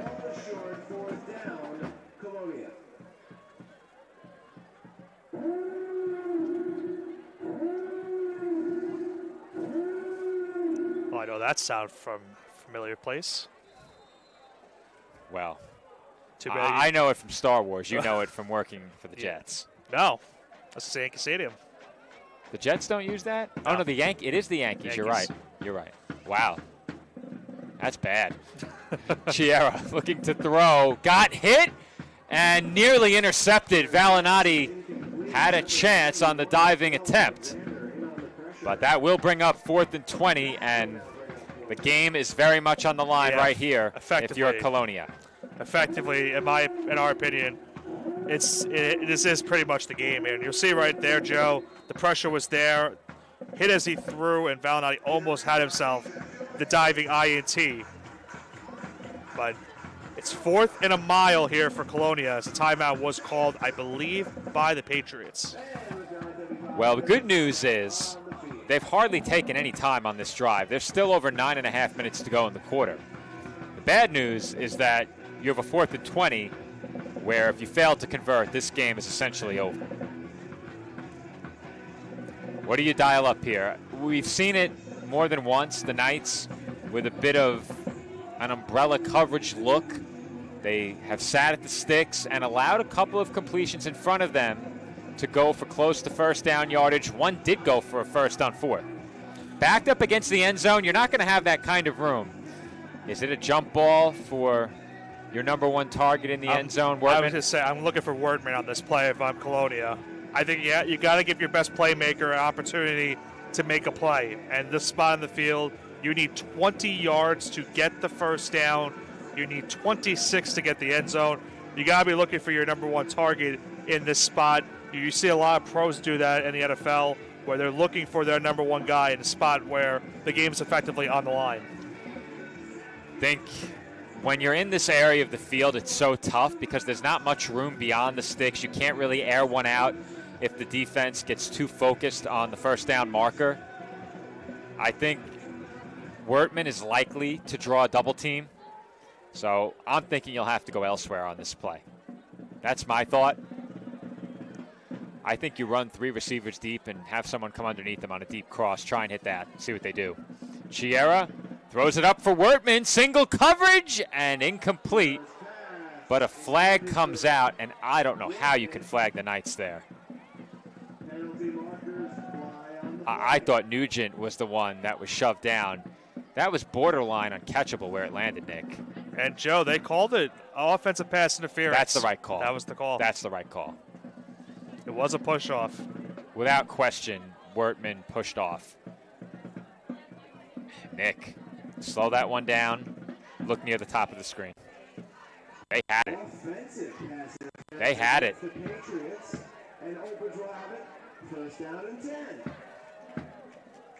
They had it. They did, yeah. They had it. Couple of throws on that drive, And I think it might have been Herman who was up there. And if it was, that's the second time they've had a chance to throw his way. Yeah. Big stop, though, for the Knights. With 9.5 to go, that might seal it. I think if you're Old Bridge, all you have to do here is take 3 downs and keep the clock running. And Nugent will throw. To be fair, that look has been wide open all it's game. It's the same thing the entire game, yeah. It's essentially an RPO in a way, Joe, because I get it, there's no running back there, but he could keep it himself on that play. But because of how wide open Rizzo is, you have no choice but to throw it. You have to. Nugent once again in the gun. They do have 6 men on the line, or at least in the vicinity of the line. They'll motion Rizzo into the offensive backfield.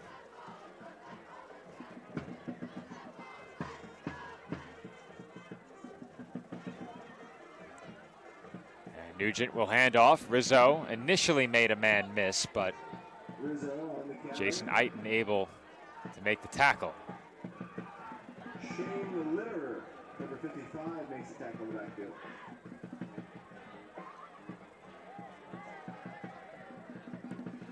Third down. Knights need about 4 for a first. But wisely, they have let the clock run. And any hopes of a late rally for the Patriots hinge on them getting a stop here on third down.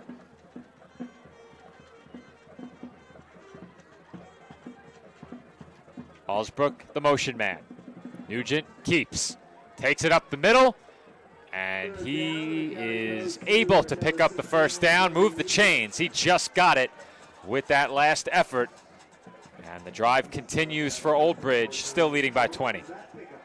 Another big play by Nugent in this game, and another flag is on the field. Was that for a potential sideline infraction? Yeah.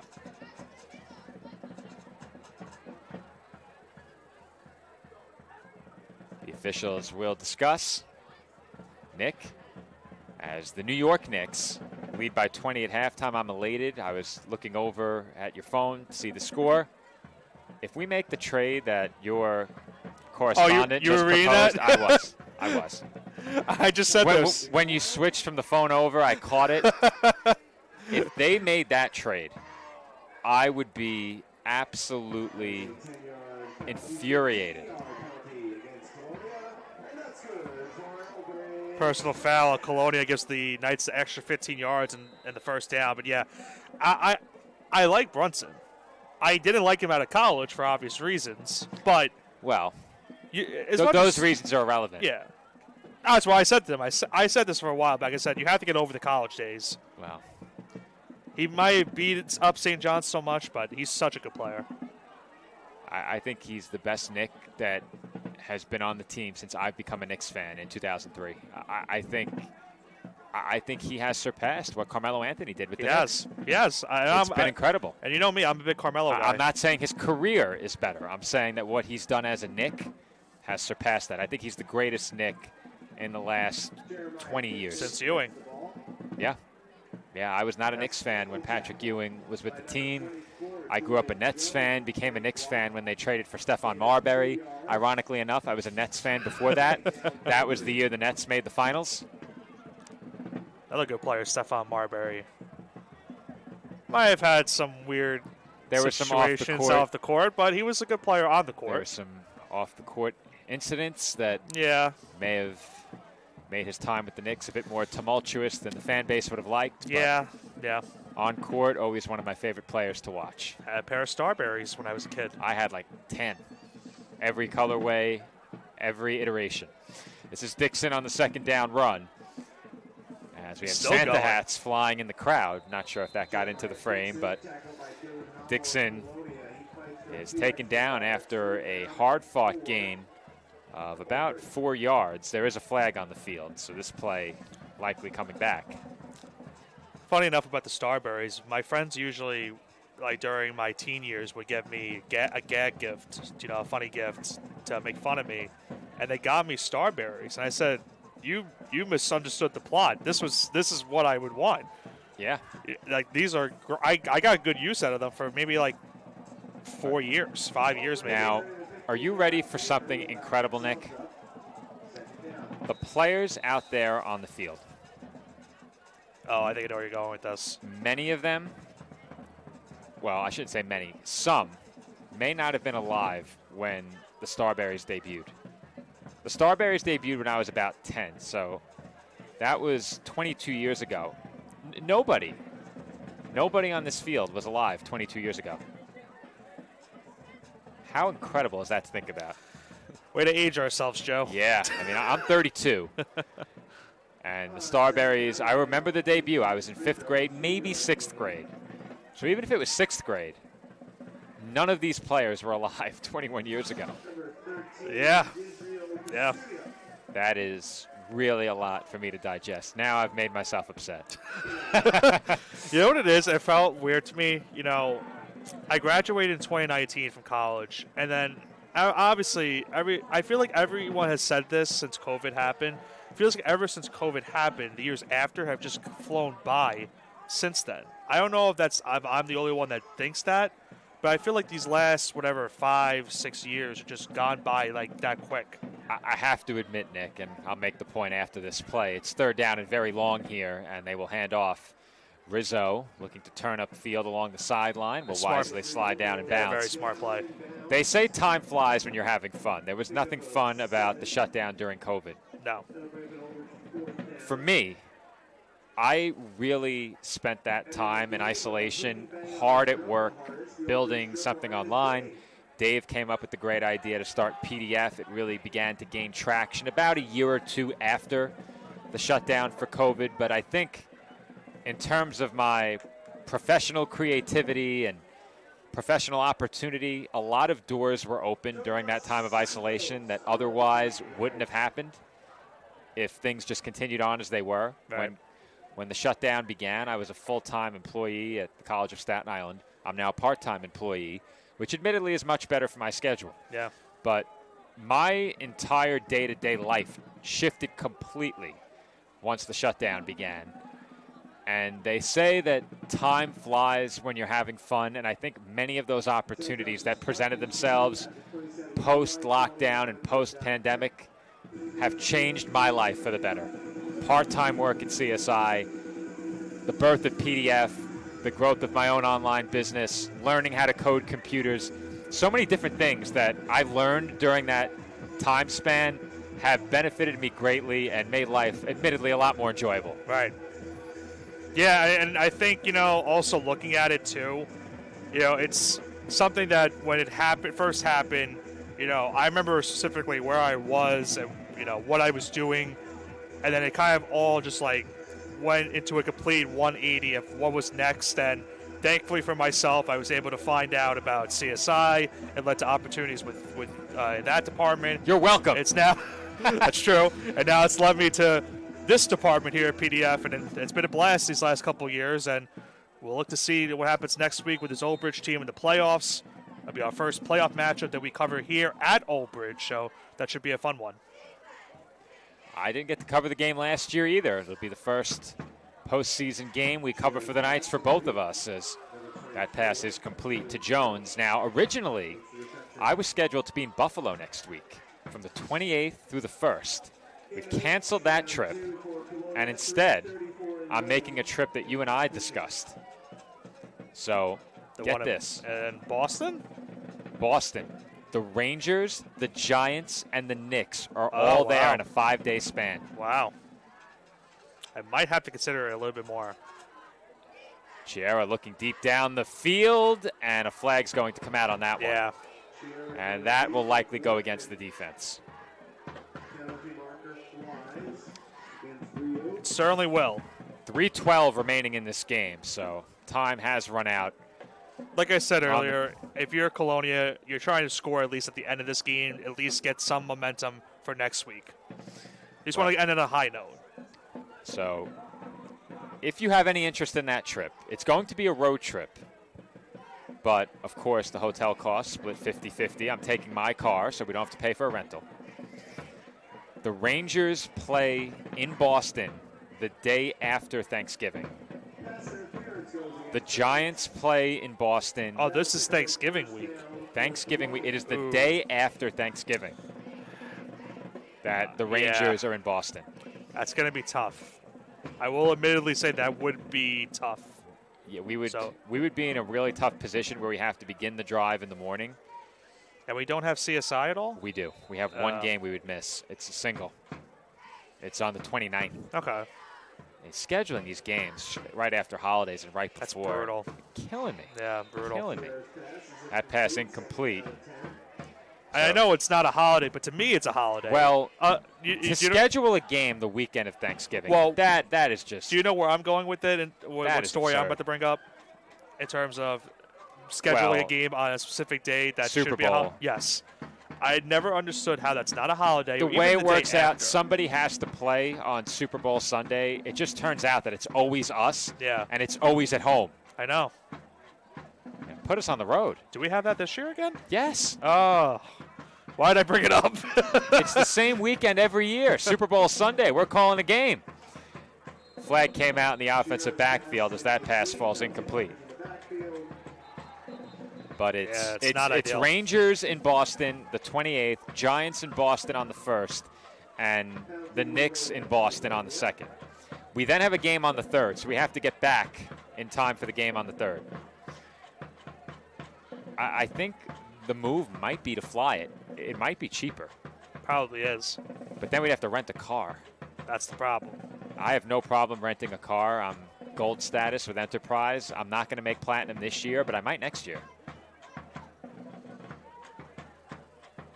My travels this year to cover games have taken me to Delaware, Texas, D.C., Florida, and Buffalo. I've been just out, in Boston, close to Boston, Springfield, but close. About an hour outside of Boston, maybe an hour and a half. Colonia takes a timeout. Yeah, it's busy man.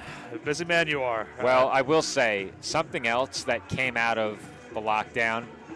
Once that was over, I'm not one who's really apprehensive. I was never really apprehensive about going out. So flights became much cheaper. It became much more affordable to fly.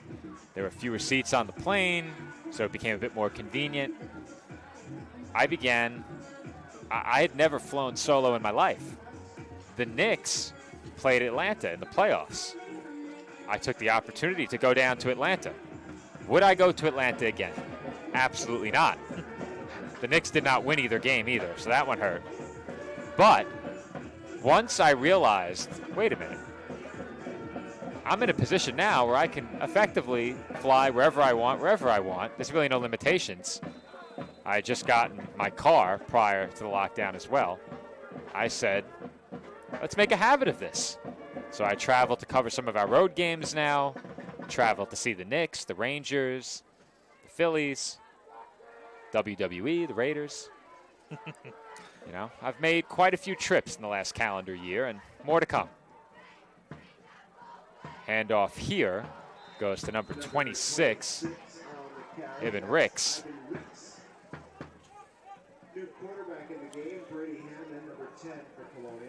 Brady Hammond, now the quarterback for Colonia with under 3 minutes to play as well. You'll be making the trip to MetLife Stadium in about a month's time almost for that Jets-Falcons game with maybe, because that game is 2 days after the Rangers game in Boston.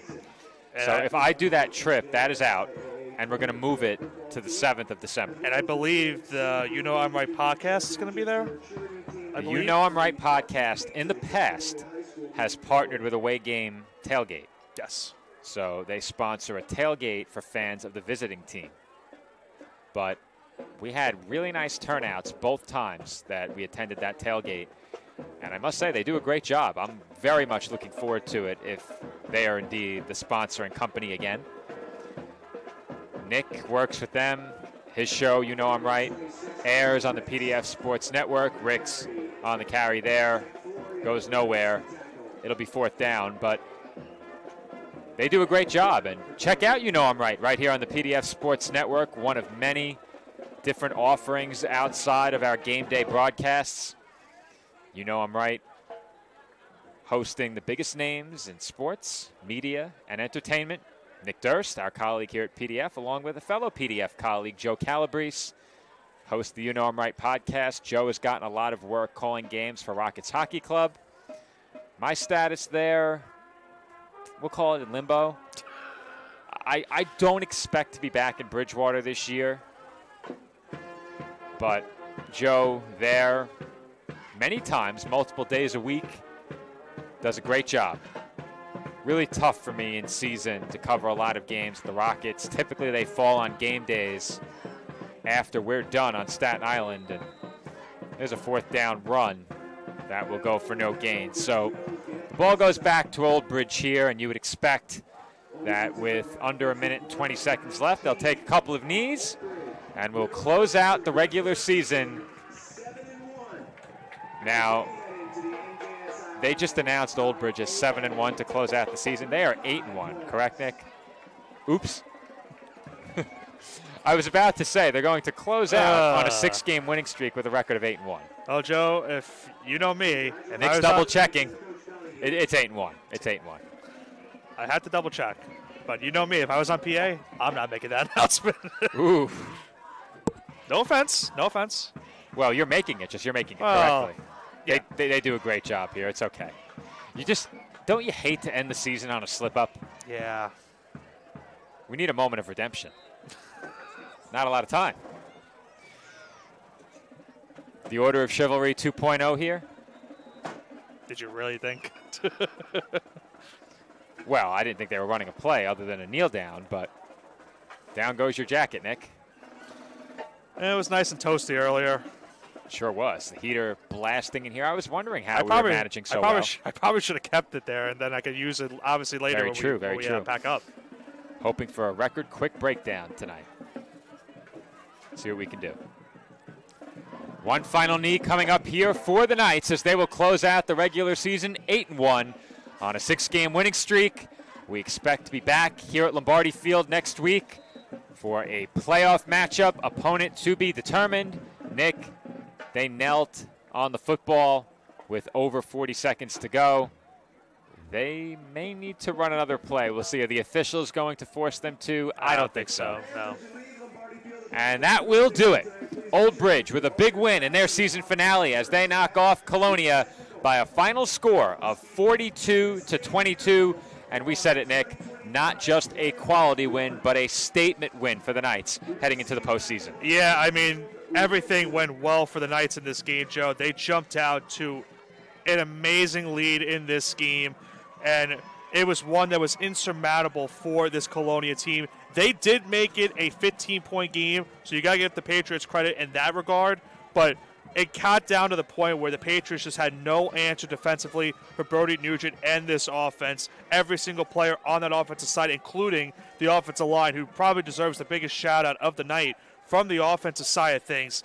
They were just tremendous tonight in this game. They were able to force great pressure as well on the defensive side of the ball, forcing Chiaro to throw his second interception of the season. He realistically had trouble in the backfield trying to make any type of play, and it was a big statement win, as you mentioned, from this Old Bridge team. They now go to 8-1 on the season, 6-game win streak going into the playoffs next week. And as you mentioned, we'll wait to see who they play in that playoff matchup, and it'll be on Halloween night. So for some team, it will be, unfortunately, a tough way to end your season, but for one other team, they'll have a chance to move on into the postseason as well. Hard to imagine the Knights are not hosting a game here next week. I don't see any way that is not the case. So, Nick, we are not signing off for the final time this year. We fully expect to be back here in Old Bridge next week, but until then, our final score tonight, the Knights 42 and the Patriots 22. Old Bridge heads to the playoffs 8-1 on a 6-game winning streak with a huge win to close out the regular season. Once again, Joe Foreman alongside Nicholas Bavona on the call tonight. Thank you, everyone, for tuning in here on the PDF Sports Network, and enjoy the rest of your Friday night.